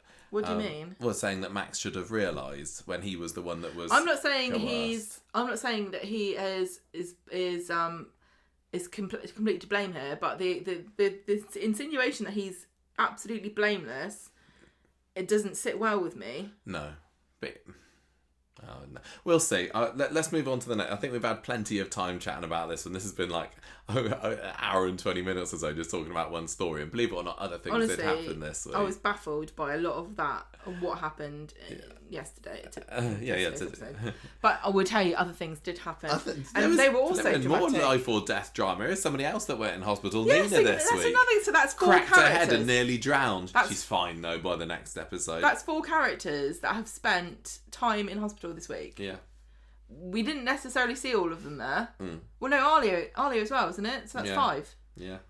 Dangerous. What you doing, Corrie? Right, Roy. Phone. Monday, Brian comes to collect Roy for the bat meeting. Nina's telling Asher that Roy needs to get his qualification because he's going to be a bat watcher. And he's going to be a bat visitor. Different. He can go and see the bats. Bringing them grapes when they're sick and stuff. She's getting a bit fed up with it, to be honest, and they're like, oh, at least we get to hang out together, because they've all got to go with him for some reason. So Roy and Brian are getting ready, and Evelyn comes in. She wants a lift. Brian says, we can't give you a lift, we're going batting and we need to pick up a bunch of other people.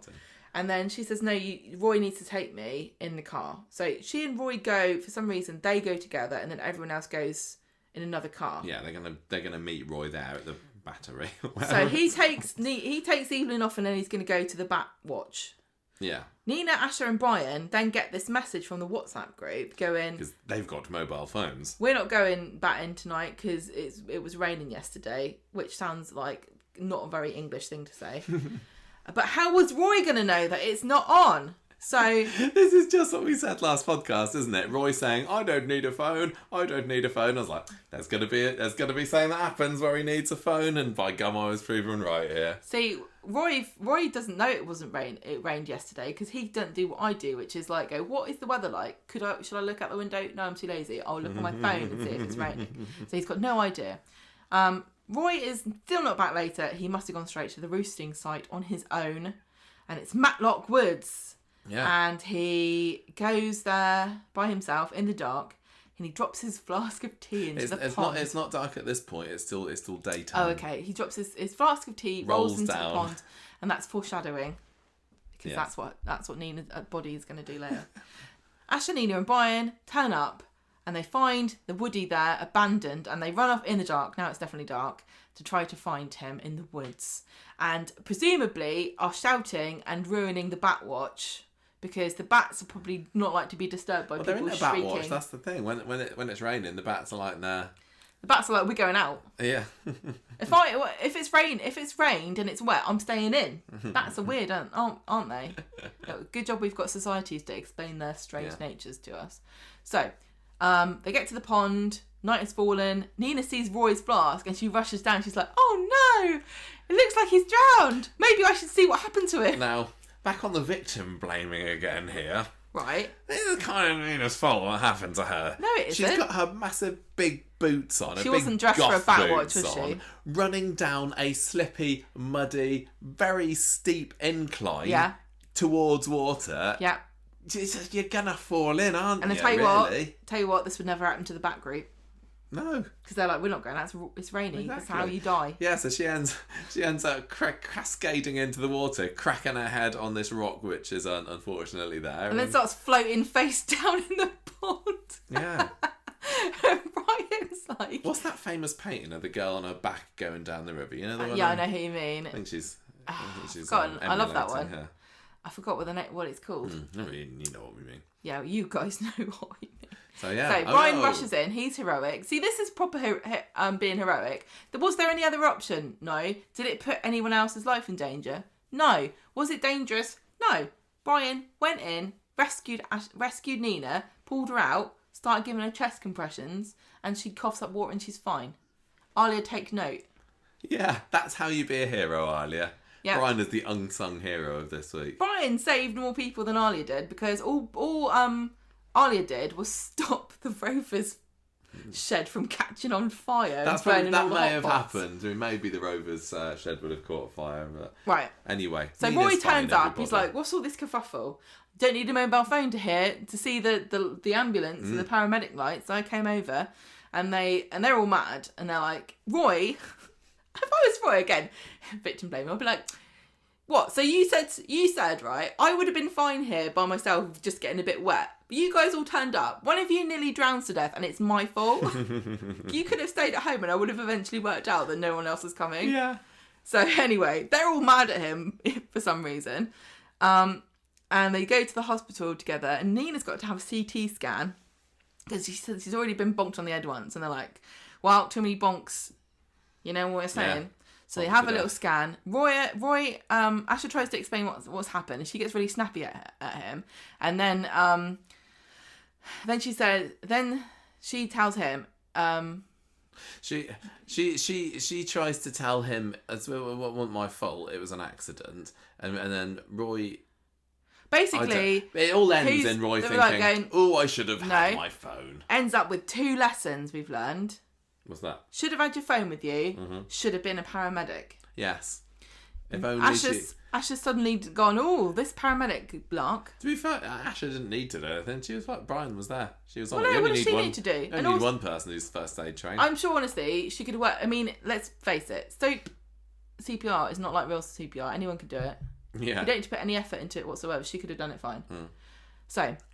She goes and has a word with the heroic paramedic, doesn't she? Thank you so much. And the paramedic's like, don't know why I'm still here because I would be gone hours ago if this was real. This paramedic, by the way, I don't know whether you saw the tweet that we put out the other day, was the same guy who failed to save Imran last year. He was there, the one that was there doing his little weedy chest compressions on lovely Imran and failed to revive him. So even if he had got there in time... Would have been rubbish. Yeah, I think... he needs to learn a lesson from Brian. Brian should have been there. If Brian had been in the car instead of Toya, Imran would still be alive. And that is irrefutable. Absolutely. Okay, move on. Roy says to Asher, if I'd known the meeting was cancelled, none of this would have happened. Yes, we know. Someone comes out and says, Nina's fine, don't worry about it. Asher runs in to see her. Nina's in the hospital bed. Asher feels guilty for not knowing what to do to save her and she feels useless. Brian was amazing. Asher says, I'm going to become a paramedic. And Nina's like, well, that came out of nowhere, but cool. Asher's like, no, actually, it's been my life's dream. I've just not mentioned it before. I didn't want to bring it up because I thought you'd make fun of me. No, she's just made a snap decision. Because She's still, and I think I've seen some people online getting confused about this. She's not at university yet, is she? She's still doing her A-levels this year. She's much younger than Nina. Yeah, she's younger than Nina, but she's also younger than Amy. She's in the year below Amy, so she's not supposed to be at uni yet. No. But when she was visiting universities last year, do you remember she was going up to Scotland or something? Yes, she wanted to do risk management and there. Nina got anxiety. But that was to start this coming autumn, I thought. Yeah. But now she doesn't want to do that. Now she don't want to do that anymore. I can't manage risks. I'm just going to react to them when the drama happens. I'm not going to plan for them. I'm just going to deal with them as they come. Yeah. In sequence. Roy goes and sees Nina next. He says, sorry about the phone. She's really laying it on thick that I should have had a phone. And Nina's like, honestly, it's fine. I mean, I didn't have any other plans for today, so the bat watch was cancelled. So, I had a whole evening free to be here. And he says, I promised to protect you. Last time you were in here and I failed, you could have died. Do you remember I had that really brilliant scene a couple of years ago where I said I'd look after you? And she's like, oh yeah, that was pretty good. What happened there? Yeah. He didn't realise he'd need a phone for that though. Tuesday, Nina's going home. She tells Roy that Asher wants to be a paramedic. Yes. A noble profession. God, she's just going to be there every time anyone falls over for the duration of her being in the show. I don't mind. I think that she. I could buy her as a paramedic, and it's quite interesting. I think how Coronation Street hasn't had a kind of a regular paramedic as a character. We've had lots of policemen. When was the last time we had a medical person? Was it Rana? Maybe Rana. A full-time medical. Yeah, because we've got Gadas, but she's only part-time, isn't she? Well, there was Dr. Alya as well, wasn't there? Yeah. So whenever you are that character, this is now your job for the rest of the time you're in the show. Something happens, you're the one that has to run up in the middle of whatever it is you're doing, just like how Craig's there to arrest anybody who needs arresting. Yes. So yeah, I don't think we've had a paramedic character. I know that Jude was training to be a paramedic a few years ago, wasn't he? But then he was too scared of blood. Yes. But I think it's fine. I'm quite excited. I like Asher. I'm interested. I'm sure she'll get in some kind of peril. She'll look good in green. Yeah. I think go for it. So, at the cafe later, Roy tells Brian he should have had a phone. We know this now. In case we didn't get that message before. And he says, I've decided I'm going to get a pager. Yeah. And then at that moment, in bursts Sam going, Uncle Roy, thanks for my present. I can't believe how many amazing things I can do on my mobile phone. And then he lists a bunch of boring stuff. And Roy's like, what? No one told me about that. They were just for turning you into zombies. So he goes to the cafe and he gets a bag out from the phone shop. Oh yeah. He goes away, doesn't he? Then he comes back to the cafe. Interestingly, he didn't go to the EE shop. Oh, you would have thought he would have done a mere stroll down the road. Obviously, it's that's kind of a bad. No. Obviously, they're far too expensive at EE. As a viewer of Coronation Street, that's the lesson I'm taking away from this. No. Because there's too much risk here. If Roy has an EE phone, it can never be used for nefarious purposes, like sending aubergines to your niece. So there had to be. I think it's far too much trouble than it's worth to give him a branded phone. Because it will be involved in plots. So they can't have any. I think it's too much liability, and they get involved too much in having a say in what the phone. I mean, even when they had the tram crash, the blimmin' tram people got involved and told them putting the brakes on. Yeah. Anyway. Yeah. I guess you might be right. I found it interesting how iPhone and Android got a shout out from Brian this week. I can't remember the last time that they've heard the brand names of phones. Anyway, sorry, carry on. He's got his phone, and the rest of the week for Roy is just him. The rest of the day. Yeah, and Wednesday is him. Can I tell you? He's setting his phone up. Nina's showing him how it works. Look at these emojis. Here's the Batwatch group. He keeps getting all these people going, "Hello, welcome," and he's like, "I'm going." And Asher takes his profile picture later. I don't know why they don't just use his headshot off the website, or just have an egg like everyone else does. And she says, "You would make a brilliant." No, he tells her, "You'll make a brilliant paramedic because you're very empathetic." Yeah. On Wednesday, Roy's moaning about his phone. He's getting all these memes. He's getting cat pictures. He's getting emojis. He asks Nina to pick up aubergines at the market by sending her an aubergine. And everyone's like, you can't do that because it means sex. Carla has to have a little whisper in his ear, doesn't she? And then Roy's like, well, that explains why when I asked her if she wanted to do Netflix and chill later, she said no. Also, what is Roy cooking with aubergines in that place? Don't tell me there's an aubergine in any of that. I enjoyed this a lot. I thought that the Nina drama was, fine, but it was yet again one of these like, oh no, character in mortal peril. Oh, but they're fine. They just kind of wash over me now. Really, what I really enjoyed about this story was Roy setting up his phone, and David Nielsen played it so well. Like just I don't know what any of this is, and then he goes in the script about back in ancient Egypt they used logograms for communication and. It all ticked all the right boxes as me. I can see him getting super into like symbology and like how the designs of the emojis were created, and when he finds out that they look different on different people's phones, he's going to lose his mind. Yeah, exactly. Did you enjoying the lighter side of the street this week with Roy's mobile antics? I think this was probably the most interesting. Yeah, this was the most Corrie feeling story, right? Yeah. This felt acceptable. There was, there was danger. There was a bit of danger. Nobody thought that Nina was going to die. This is what I'm saying. This is why we need to bring back consequences. Don't bother drowning people in ponds. We know they're not going to die. Well, when it happened, I thought, this is how she leaves the show for Dancing on Ice. But... What, just dies in a pond? Well, no, I thought that maybe she could be, like, seriously injured or seriously ill, or does she, she knocked her head. She could have been in a coma for months, like Shona, and that's her Dancing on Ice stint, but now she's back, so I don't know how and when she's going to leave, but it's got to happen soon. Maybe Roy just gets fed up with her because she was being a little bit too... She's been a bit of a bossy boots, wasn't she, on Tuesday, saying, now you need to do this and let me show you about that. No, I mean, like, she was just being really, really... like, I'd still be mad at him if I was her, though, because she still bought him a phone that he gave away, which was really rude. Yeah, it was. Really, really rude. Yeah. Anyway, we'll see where she's going to leave. Next story, which... Tell me a stupid story. I know. Oh my gosh! Tell me something that doesn't make sense.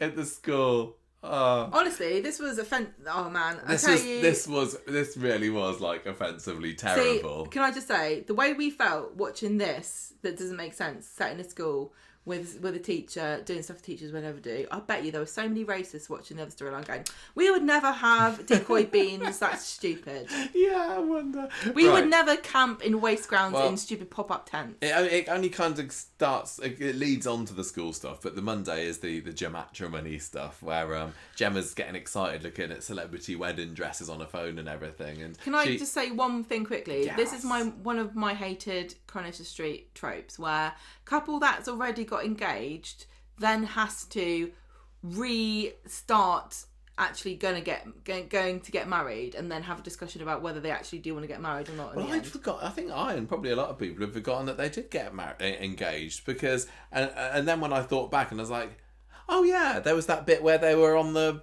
gondola or whatever it is in the mountains in Wales and Chesney proposes to Gemma and the ring goes over to the edge and then somehow Bernie with her amazing metal finding psychic powers is able to track down this ring before the end of the episode. Maybe what's happened that was like 3 years ago. Bernie actually didn't find it and she's actually just been looking for it for 3 years on and off in her spare time and she's only just finally found it. No, it was weird. I'd completely honestly I'd forgotten they were engaged and I was like, oh yeah, that happened. But Chesney has clearly forgotten all of the whatever reasons he had to propose with Gemma has gone right out of his head because he spends Monday's episode being an utter drag and misery guts about the whole thing, saying no, I don't think we really should. So Gemma goes and moans to Paul and Bernie, everyone seems to be getting married about me and I just want people to know we're committed, but Chesney's not really into it. Everyone's getting married except me. Yeah. And Bernie says, look, you take control of it. If you think that Chesney's not doing a good job, you do it. So she drags him to the bistro later and tries to get him to agree that they're getting married there. And he's like, no, I don't really think so. Such a waste of money. And they get back home later and he's just being a total downer about it and says, I'd like to be able to afford a fancy wedding for you, but we just can't afford it. Oh, if only there was a way of making money out of all these kids we got. The other thing that annoys me about this is that he asked her to marry him after they already knew that they were having 4 kids. Yeah.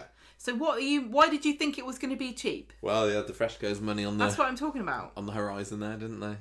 Stupid. So, Tuesday's episode, he just carries on digging himself a hole by saying, well, even if we did have money, I wouldn't want to waste it on a wedding anyway. It's just a piece of paper at the end of the day. And Paul's there going, yeah. And I think Bernie in the previous episode had said something along the lines of, marriage doesn't mean anything. And Gemma's just like, what the heck?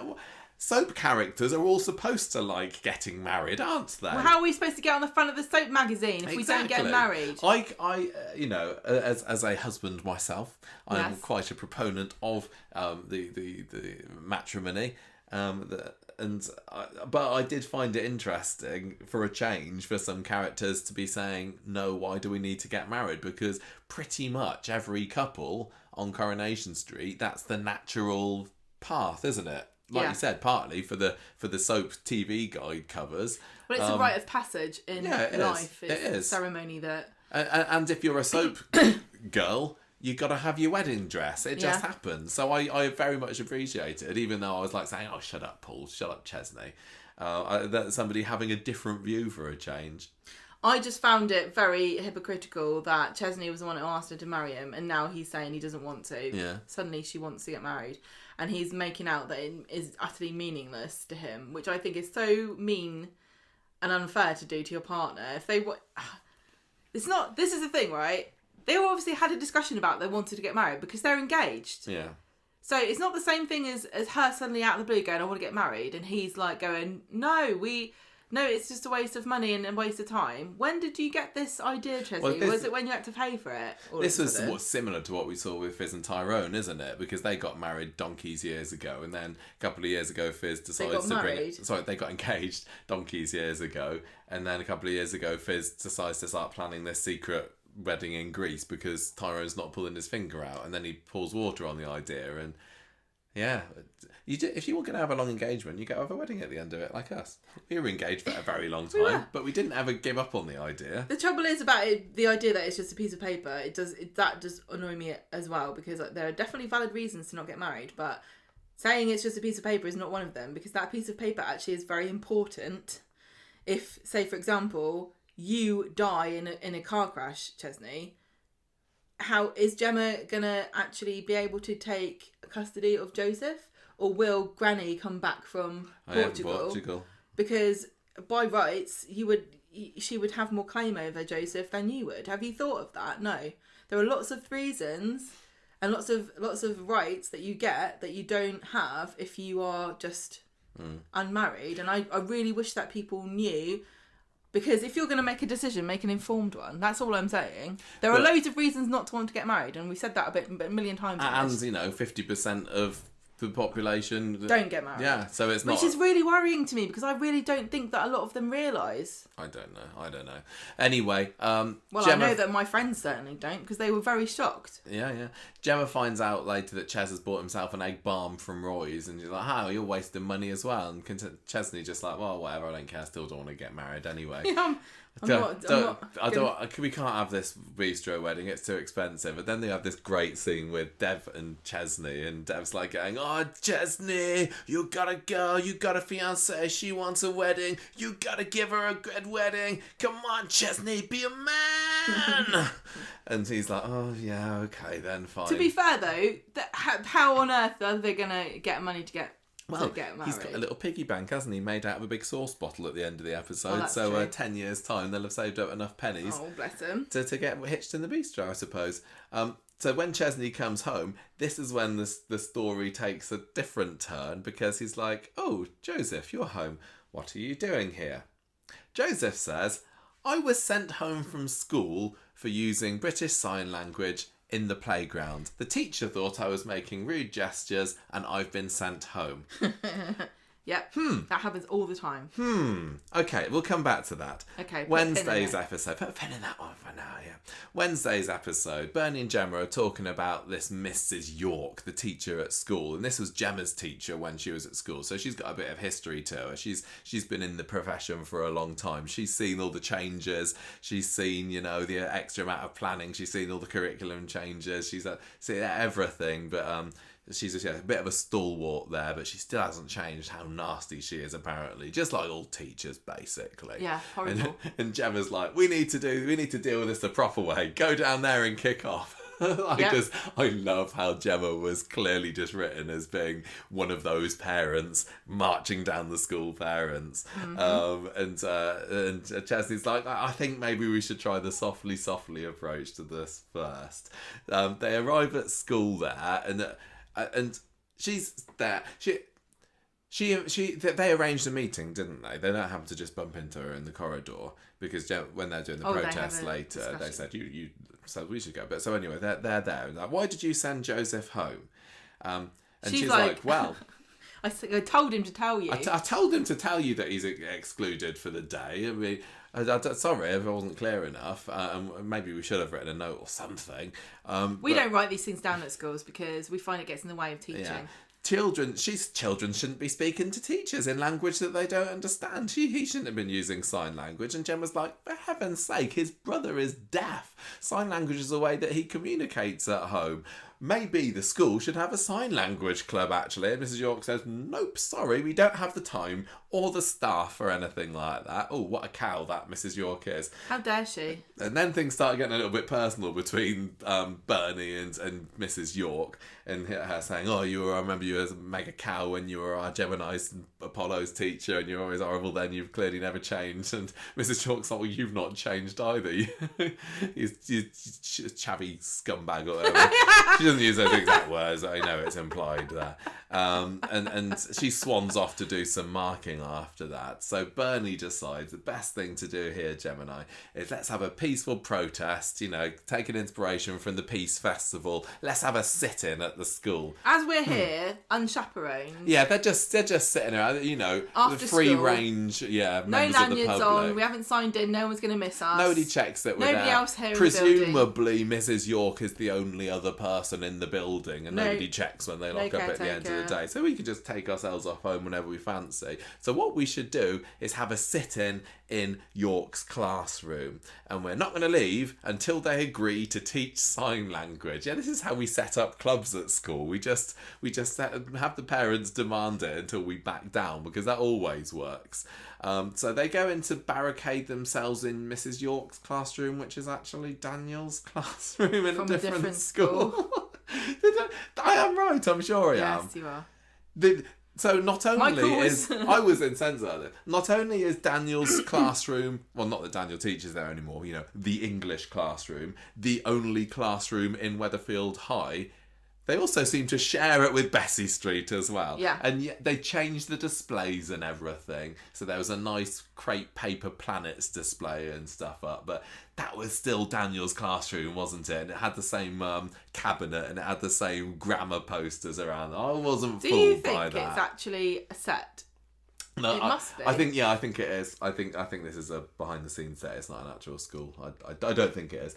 But anyway, I was like, you don't just keep showing scenes in Daniel's classroom and have everybody commenting on the fact that it's the only classroom in the school, only then to use it again and hope that we won't notice. But anyway, they start barricading themselves trash, in, isn't it, Michael? And then what do you know? Michael's there as well. Michael just Bailey's there behind them, because Mrs. York, who, I don't think it was made completely clear what year she teaches. Is she Joseph's teacher, or is she just a teacher? I don't know. But apparently she just has random meetings after school with prospective nursery school parents because she's got nothing else better to do. If she was gone there talking to Bernie and Gemma about the fact that she comes in at 7:30 in the morning and marks until 8 at night. And I am glad that they put that in, to be honest. I can't help but wonder if that was a little like... Was that for me? Well, Michael, shut up if we give him this nugget here. Yeah, but so I was like, yeah, teachers do work bloody hard, but even I don't mark until 8 o'clock at night. But anyway, you used to, Michael. No, I did used to do more work in the evenings. Yeah.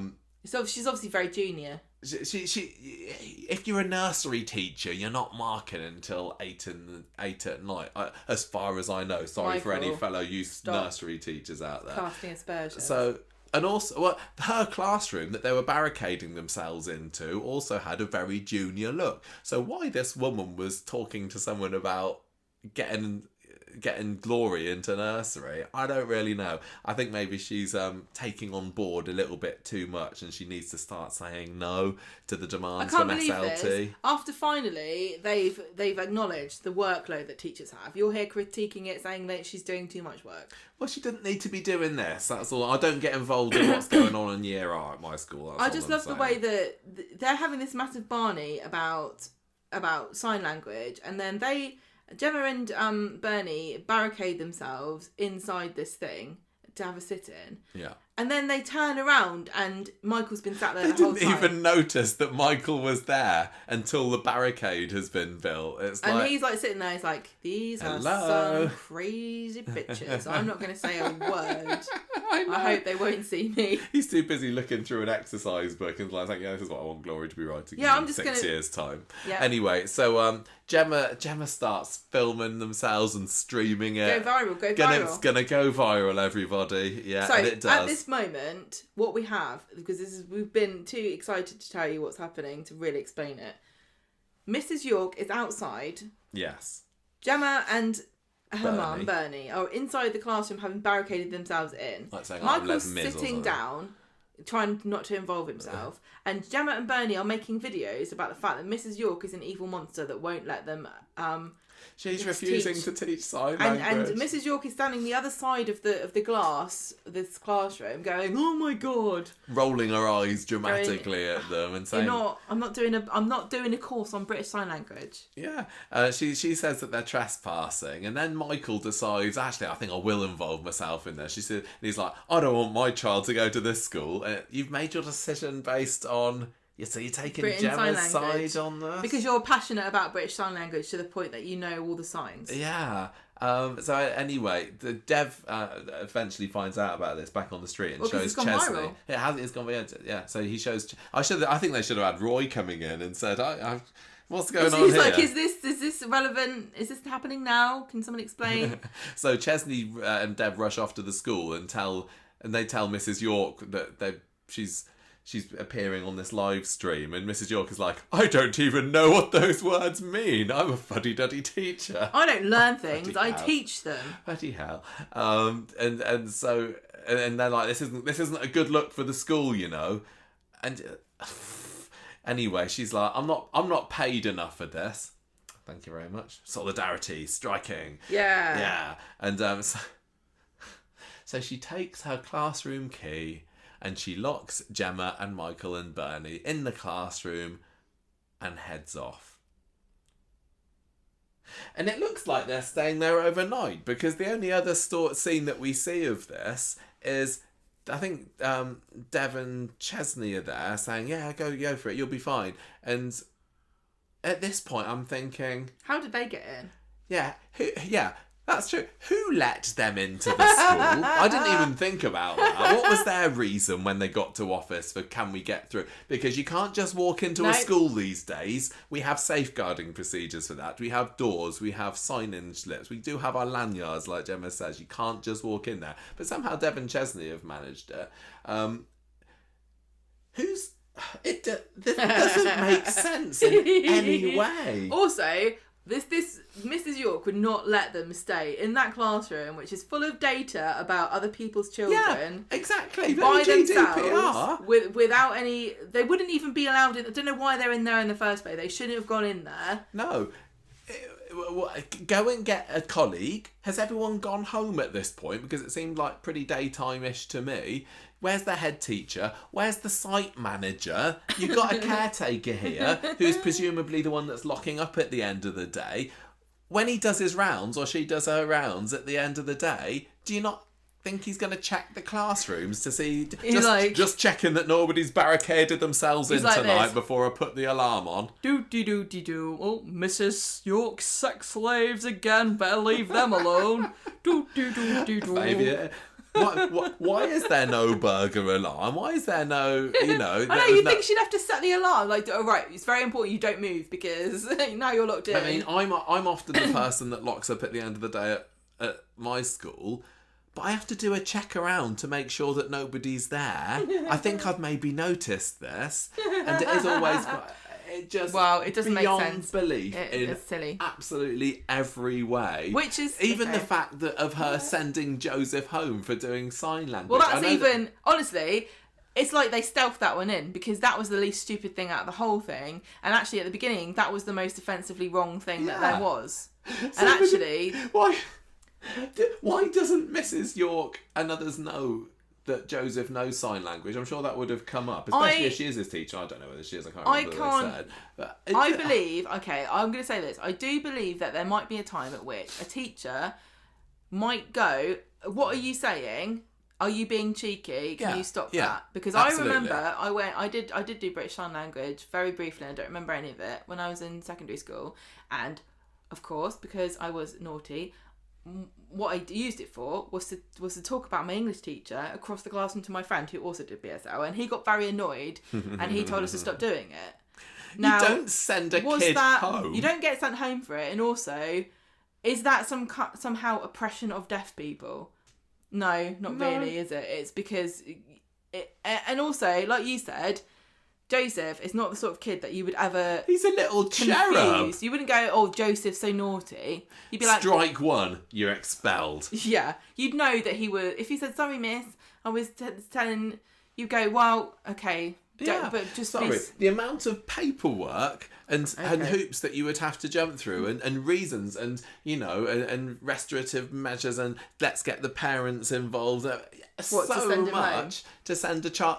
Children so rarely, you just wouldn't rarely get sent home, and there's got to be a history and you wouldn't be able to justify. There is no justification for sending Joseph home. It was absolutely ridiculous. It just that felt was the biggest eye roll. Really insulting to in teachers. A whole week of eye rolls with the racism. Even stuff. a rogue. Even if you're going Seriously. to say, oh, Mrs. York is a rogue teacher that just hates sign language because she was attacked by a mime as a child, right? Even if I'm just confused by one. What do you mean?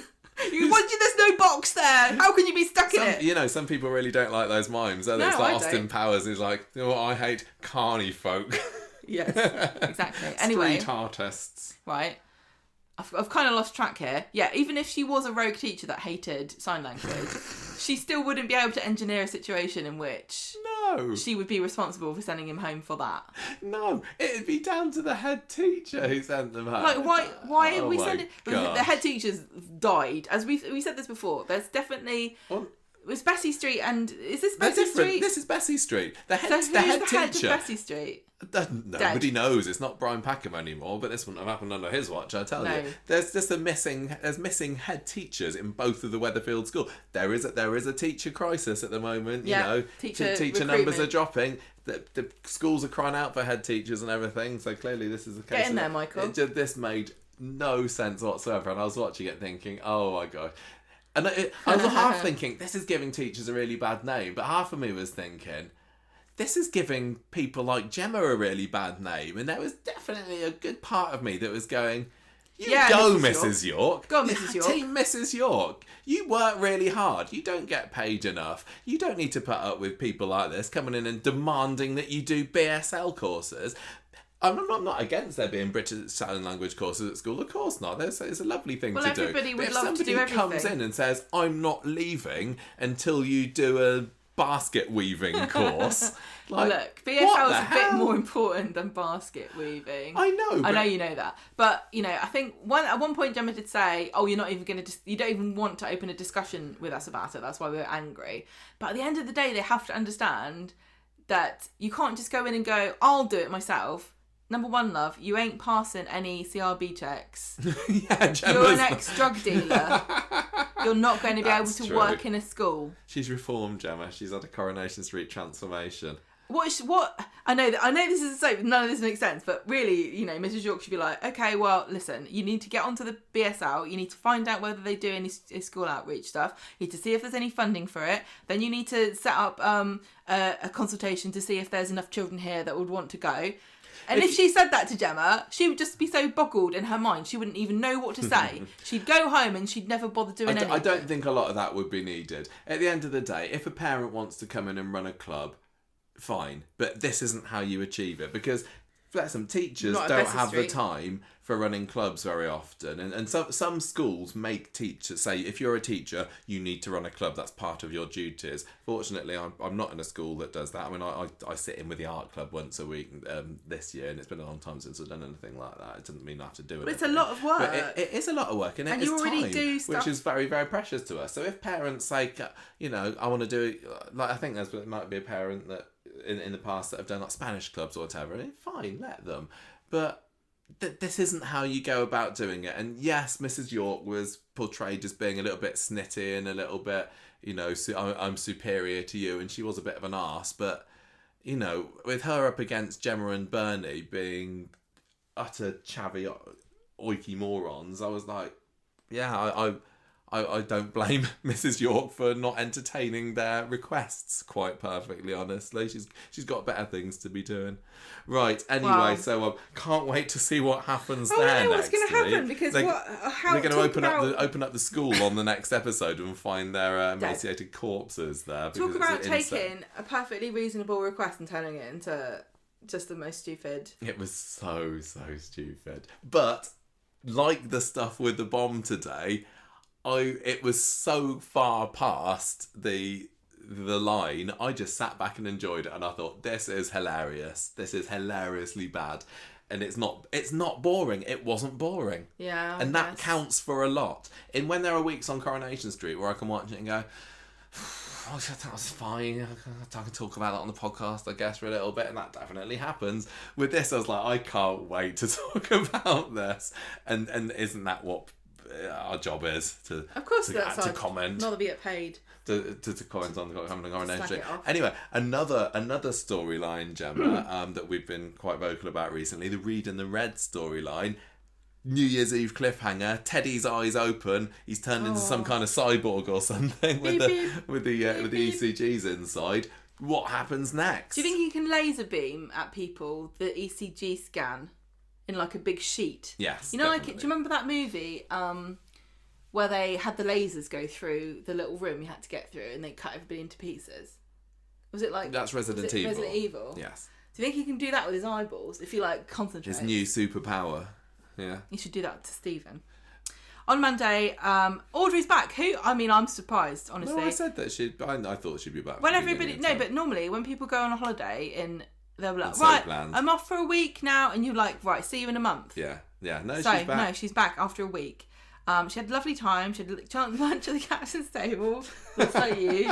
Love that. Can we just... I'm sure we've talked about... We didn't have lunch at the captain's table when we were on a cruise, did we? It was the chef's table. Yeah. So, Gemma's a bit of a... She likes her food, doesn't she? And I'm a bit of a fussy fusspot. So when we had our cruise for our honeymoon, Gemma organised for us to go to the chef's table. And not only was it dining with the chef, it was, having an exclusive tour around the kitchen, the galley, as they say on boats, beforehand. And there was how many of us? 10, 15 or so? It wasn't very many from the whole boat. Select. And we had to dress up in our special chef's outfits and everything. And they would take us round and give us little tasters of all this fancy treats. food. And oh my gosh, as a fusspot, it was the worst experience It was ever. Hilarious. I've blanked a lot of it out, but the main thing that lingers in my mind was this crab salad, and I don't like any form of seafood. Won't eat it. And I had this little pot, this little ramekin thing of there's a big claw coming out, and it was just and everyone was going, oh my gosh, this is an American craze. It was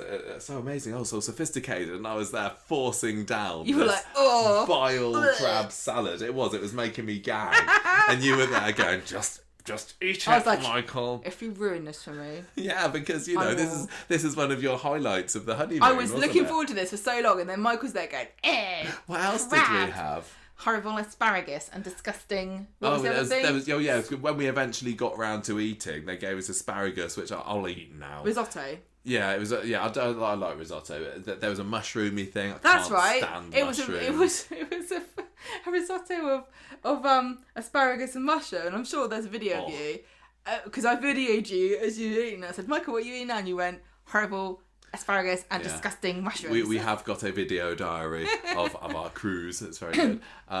Anyway, there was some there was some nice meat, wasn't there? Some nice beefy stuff there. There's a flambe. The majority of the food that we had on this, oh my gosh, it was the worst, and I was just there forcing it down. You can do it, Michael. You can do it for me. You proved it. Anyway, sorry. So I'm sure that Audrey and Sam have got much more refined palates than me, so they had a lovely time there. They go to the pub. She goes to the pub with Stephen, does Audrey, asks how Jenny's doing, and she says, I can't help thinking about Teddy. She doesn't know at this point, Jenny, that Teddy's woken up, does she? She missed a phone call from the hospital earlier, and she doesn't know what they were going to say. So she's going to go down there, and seems like, I'll go with you. And they get I've got a new job at the factory, but apparently I don't have to ever turn up there. I just have to look at spreadsheets. So they get there, and Teddy's in beddy, opens his eyes, Jenny's there, and he's like, oh, I don't know what's happening. And she says, can you remember what happened? He's like, yes, no, I can't. Well, he says he can, but then he changes his mind, doesn't he? He says he can for the cliffhanger. It's like, I remember speaking to Stephen about Leo. Yeah. And then Jenny says, oh, Stephen, tell Teddy what you told me that he said about Leo. Tell him his son hates him. That might jog his memory. And Teddy's like, what? Hang on, what? So Stephen tells him that Leo doesn't want anything to do with him. Don't you remember? You told me that, Teddy. And then you tried to kill yourself. Really? Teddy's like, I don't remember that at all. And Jenny's like, oh, how sad.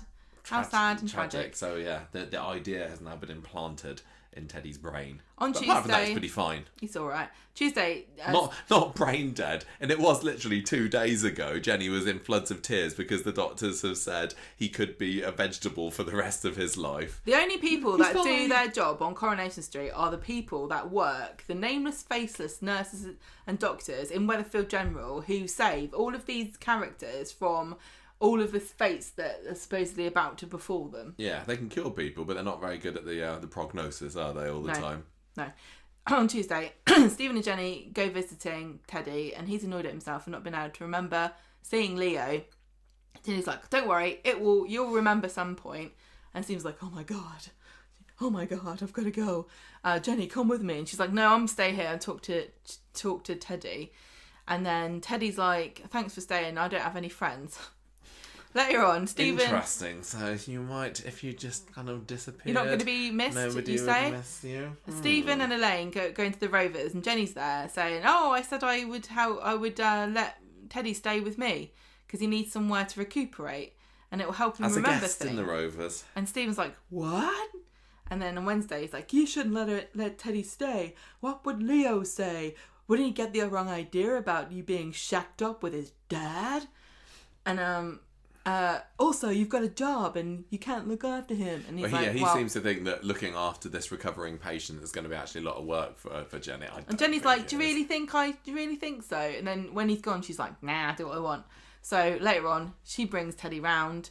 Teddy then says, Jenny says to Teddy, did you take any photos when you were in Canada? And they start going through his photo stream, which was incredibly risky of Teddy.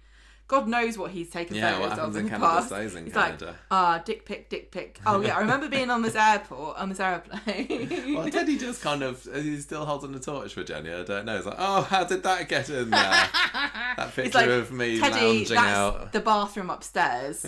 Oh, damn it. Anyway, so he's not ringing any bells. There's no pictures of Leo. Obviously. And then Steve's like, well, why would you have a picture of him if he told you to piss off? It's like, yes, epic logic. He's the only one thinking straight about this. Yeah. So Jenny's like, okay, probably picture of Leo giving him the finger or something. Oh yeah, now I remember. Yeah. And then like advancing towards the camera with his arm, like his hands out. Jenny's like, it's probably really traumatic. It's probably a good idea you don't remember. He's probably pretty angry. And seems like, give him some space. And that's it. Yeah, so we were left now with Teddy, guest in the Rovers. Probably not, I don't think he is going to remember. Because he's trying to remember something that didn't happen. Unless he remembers absolutely every second that did happen. That maybe he'll find some evidence. Maybe he wrote it down or something. No, but what was the evidence he told Stephen before he walked in front of the van? I spoke to somebody who said he was never there. Yeah, that's it, yeah. So he's got that evidence about the triangulated texts that came from Weatherfield, and also that he was never there. It's only a matter of time before his mate's like, how do you get on with that stuff I told you about the fact that you're... Have you found your son because he's definitely Weatherfield? And Teddy'd be like, what do you mean? It's like... Also, where's this friend? Supposedly this friend who's managed to hack the mobile phone data of every resident of Weatherfield. And yet this week, Teddy's like, I haven't got any friends. And you can just imagine him, this poor man, standing in the doorway of the hospital with his bouquet of flowers going, get well soon, friend, going, oh, yeah, I thought we were pals. Maybe he's never going to come round to jog his memory because he's like, well, I'm not talking to him again. So it's not very helpful for Stephen to have Teddy hanging around in the Rovers. Is Teddy going to be Stephen's next victim? Kill him. If nobody ends up in that roof box, I'm going to be bloody annoyed because I'm really pleased with that theory. But what I'm reckoning now possibly is that the reason that we've got that scaffolding upside number 1 is so that Stephen can climb up the scaffolding, get into the bedroom window, and I think that should be Jenny's bedroom, but it doesn't really matter for the geography of it. He's going to climb in off Teddy in the night or something, drag him out. No, I want to see that happen. No, he couldn't have to drag him out because that would be weird. He could strangle him in the night, but just then suffocate him. Yeah, but no, I'm gonna drag him out and put him in the roof box. But I think he probably is a bit big for the roof box. No, okay. But anyway, that's why I think the scaffolding is there, so Stephen can scale it and get into Teddy. My new idea, okay. Next time we see Teddy, he's popping up the bar with Elaine. They're having a nice chat. They're getting on really well, and then Stephen notices them together, and he's like, "Oh, Elaine, I thought we were friends." And she's like, "Oh, Teddy, I was just hanging out with Teddy." And he's like, "Look, you just do what you want." Thinking, "Oh, great, I can offload Elaine onto Teddy now. I don't need her anymore." Then we cut to a few days later, and Stephen's doing his master plan, swimming up the drain pipe. He's inching along. He looks in the window. There's beautiful Jenny asleep, just like Sleeping Beauty. Oh. Then he keeps going along, and then there's Teddy snoring like a pig in a bed. And he breaks in and he pillows him to death. Then the door opens and Elaine comes in going, "Oh, sorry, I just had a waz. What's going on?" And then Stephen jumps on her, bundles her into a bag. Kill. Then he drags her, chimneys her back down the drain pipe. Then he puts her in the roof box. Yeah. Because she's petite. Yeah. Then he can leave dead Teddy in the bed. And everyone will think, oh, he just died because he shouldn't have gone out of hospital. And then Elaine will just go missing conveniently. Because Teddy snuck Elaine in for the shenanigans. Because Jenny was like, one thing is the rule in my house. No, naughties. Not allowed. I hope, whenever it happens, because it's gearing up to something, isn't it? That it's a little bit more believable than what's been going on. No, just going on with the bomb. I was going to say, that's amazing. The bomb was a mega climax, and it was like, oh, you flubbed it, Coronation Street. You fell on your face there. And I hope this is exciting because, the first death of Stevens was quite good. Who knows about the second? If and when it happens. Right, Summergate. So just really, really quickly for this one, because this is a long street talk this week. Billy wants to hang out with Summer on Monday, but she's like, no, I want to go back to Esther and Mike. They're my new busy mates. And he's like, well, hang on a minute, I thought you were back with Aaron this week. You still want to go ahead with the surrogacy? And she's like, yeah, Aaron's all up for it. We haven't seen Aaron since New Year, have we? Stephen's killed him. Oh, don't get me excited. We're taking Summer's word that Aaron is all okay with this surrogacy now. I'm sure we've not seen him say it. Anyway, drama at Esther and Mike's house. I really must find out what their surname is just so I can write that. But the bailiffs turn up when Summer's there and they start bundling up their stuff and taking it away. Sadly, they didn't take Summer away as well, but she's probably not as she's more worthless than a massive TV. So Esther and Mike turn up later, and Esther's like pretty mad. Seems that Mike hasn't told them about quite the level of financial strife they're in. Meanwhile, dads meet up, the gay dad meet up at the bistro. Billy says, I'm finding this a little bit difficult. I'm trying to make Summer think I'm okay with the surrogacy. Could you kind of help me out with my schemings, please? Back to Esther and Mike's house. They admit to Summer, yeah, we have been struggling a little bit in the money you stakes for a while. And Mike says that he's remortgaged the house. Things have spiraled out of control when the interest rates went up. Esther's like proper mad at Mike, and I love that their masks slipped, because up until this point they've seemed like the perfect couple, haven't they? But this is just showing a bit of underlying tensions between them, and if they did a podcast together, maybe they'd be getting a bit angry at each other. Probably. Or Esther at Mike anyway. Chaos. Yeah. So over dinner later, Billy's back with Summer again, and he notices that she's back home. She's back home. He noticed that she's a bit quieter than normal, and she's like, no, I don't want to speak about Esther and Mike.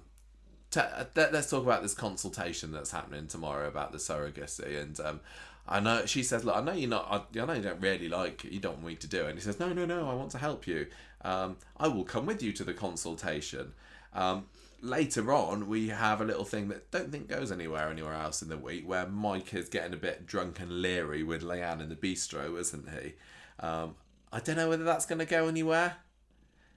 I mean, I suppose if we're going down the idea that maybe he's going to, attack or violate Summer or whatever to try and get a baby, this is painting him as a bit of a lech and a leery, nasty piece of work. But equally, Leanne is going to be, Nick's going to be in Leanne's bad book soon, isn't he? When she finds out about Jacob getting the extra money and everything. So I thought that was just a bit weird. It's just is she going to fall into the arms of Mike? Is he going to persuade her? 'Cause it doesn't take much to get Leanne to drop her drawers, to be fair, does it? This was just to demonstrate that Mike is not as peachy. No.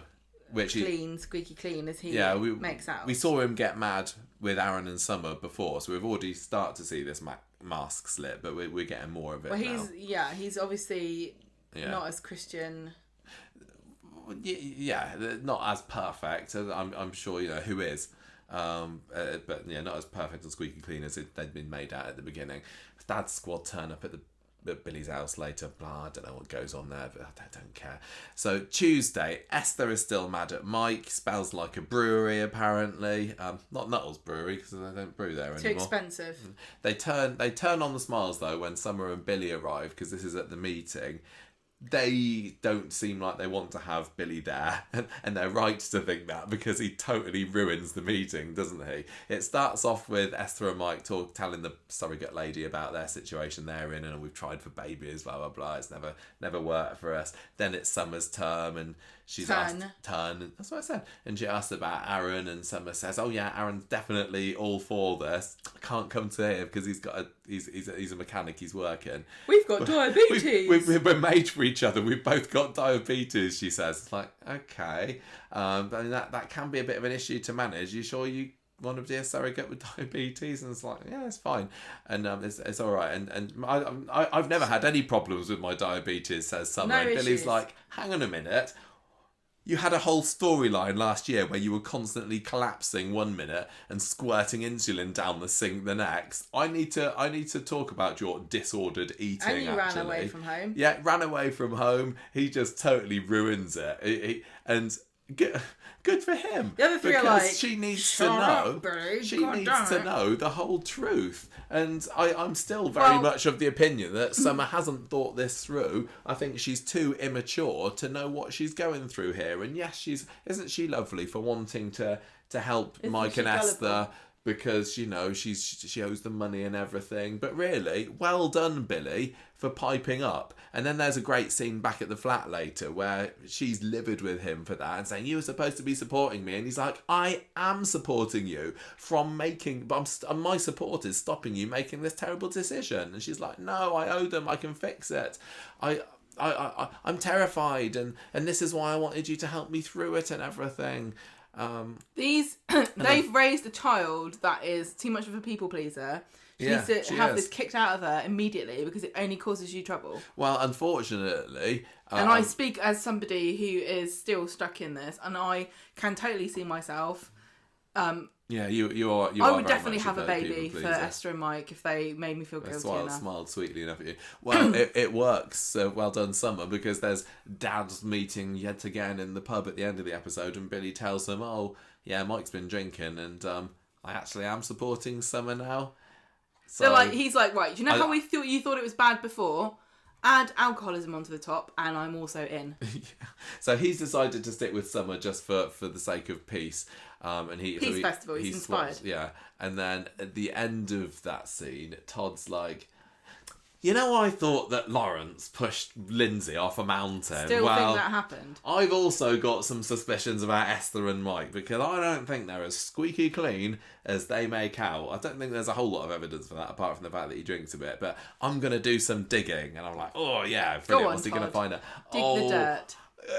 I just want them to be in the cult of Nirab, and I know they're not going to be, but that would just be make my day. Bloody brilliant. That would make my day if they were what was the other name? Foundation. Yeah, if they oh man. It's not going to happen. It's absolutely not going to happen. They could do it though. If they are in some kind of weird religious sect that is something, all they have to do is like give us some bit of paper that just says Etheric Foundation on it. Just as a little Go on, Easter egg, just for us, please, yeah. because it would be so funny. I don't know what it's going to be. I mean, I hope they are in something else, because I hate how whenever they bring up Christians in the show, they're inevitably nutcases. Sorry, that's not how it works. But I hope that he is going to find some really big dodging, and I like how they're sowing the seeds that there's more to this couple than meets the eye. Well, they've already been uncovered in quite a lot of... Yeah, they have, but they've been winding me up since they've started, so to get a bit of dirt on them, it's like, yeah, you go, Todd, find something else. I was wondering, just before we move on to the next thing, when the bailiffs turned up, I was wondering whether they were like fake bailiffs that Esther and Mike had employed to make Summer feel even more guilty about the situation. Well, I don't think it is now, because I mean Esther showed that she was but that could have been quite cool if they'd have engineered these people to come in and take their TV away to try and guilt Summer. But oh well. Finally, Gemma, Jacob's dad, a little bit on Wednesday's episode. Qu'est-ce qui s'est passé? Wednesday, Damon catches Jacob outside the factory, and Damon tells him, I thought it said 2 jokes. No, he says, you've got 2 jobs, don't work out, ditch Underworld, stick to the bistro. You're not seeing Amy. I'm going to get keep your bird happy, son. I'm going to get you more money. Nick and Ann's going to pay you double. Don't worry about any of the details. I will sort it out. Yeah, he gets double the hours and double the salary, so he's going to be like, oh no, he's not paid 4 times as much. Michael, double the hours and double the salary is just normal. No, he's going to he's doubling his hours and the hours that he's working. He's going to be paid extra, but he's not being paid quadruple because he's losing his Underworld money, yes, obviously. I had to Jacob think about phones that one up. for a while. Well, this is why you don't... Continue. Okay, you're not the money man, are you? No.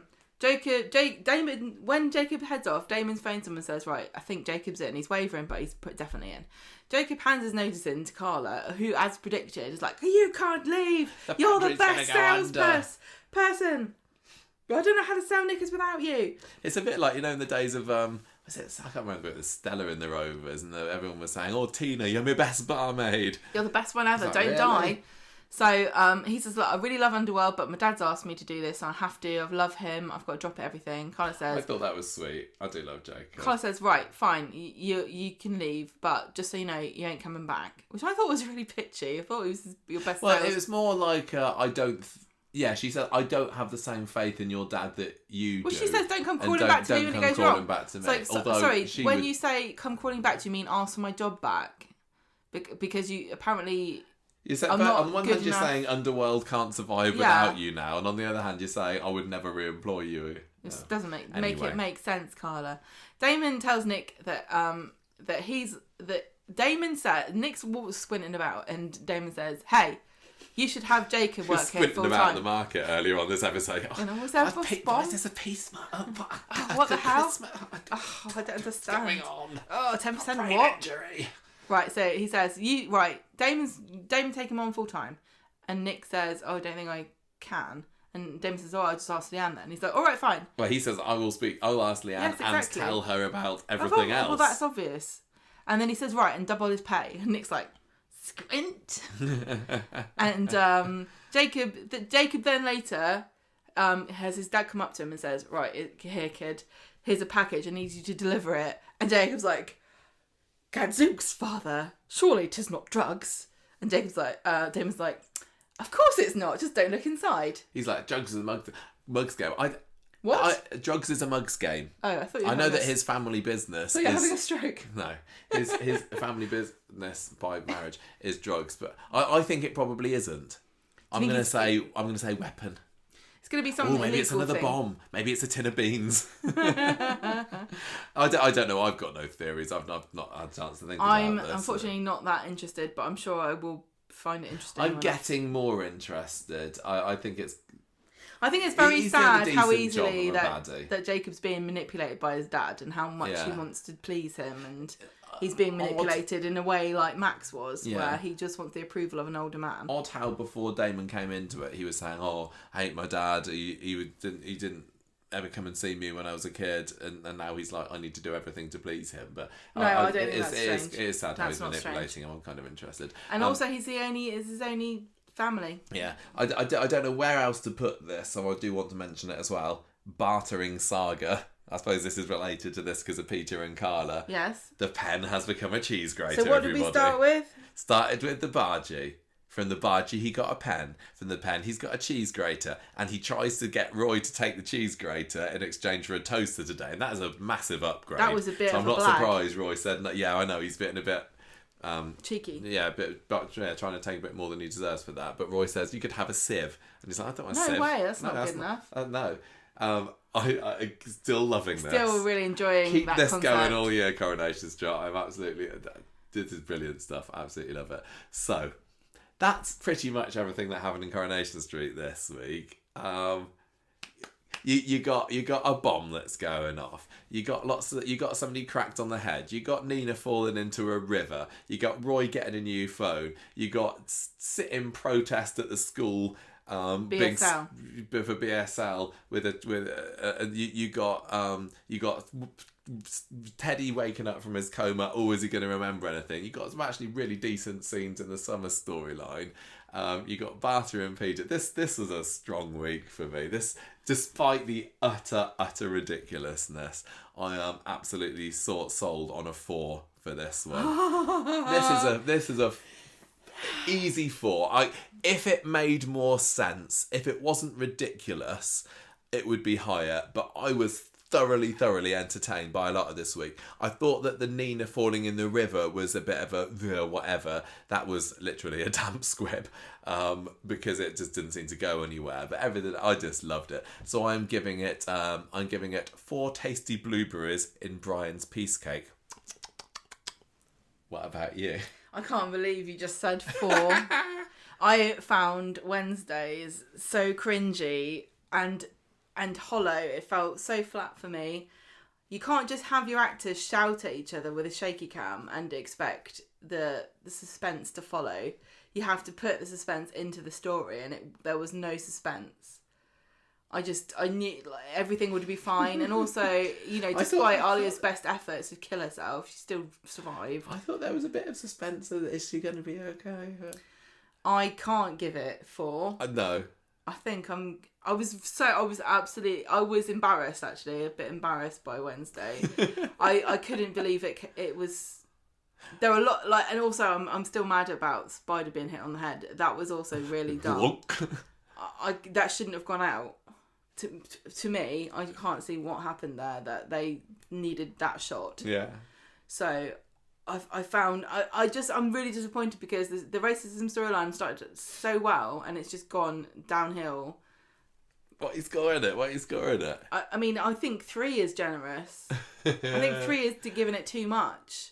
But like you say, I really like the stuff with Nina at the beginning of the week. I thought that was good, and all the stuff with Roy and the phone. I was annoyed and outraged enough to enjoy the Gemma stuff, and I know that we're in a vanishingly small amount of people that like the Stephen storyline, which baffles me because I don't understand why everyone doesn't adore it, because it's brilliant. I don't adore it. I do. I'm and it. Yeah, like you said, the other ones weren't terrible, but I still think so. Three what, Gemma? 3 cringy woke festivals. What racist, sinister material have you been listening to that's given you that kind of language, young lady? Wash your mouth out. I'm sorry. I was almost going to rate it on snow deliveries to Newcastle as well after Carla's attempt at a joke earlier. I'm telling you, she's got dementia. Right, I am giving my character of the week. I don't know. Is it Alya because she tried to blow herself up? Is it is it Max because he did the right thing, kind of, No, eventually? He saw the light. Is it... I want to give it to Mrs. York. I'm going to give it to Mrs. York. I'm giving it to Mrs. York because she knows what life's about. She's like, you know what? I don't really want to be in the show anymore. Lock you in. See you later. I'm off. She was like, the sort of the stuff that she had to put up with. I feel sorry for her, and she works hard. She's got 11.5-hour days there, and just seeing her saying, "What the hell are you doing? You can't just do this." Fine, double Mrs. York is Yes.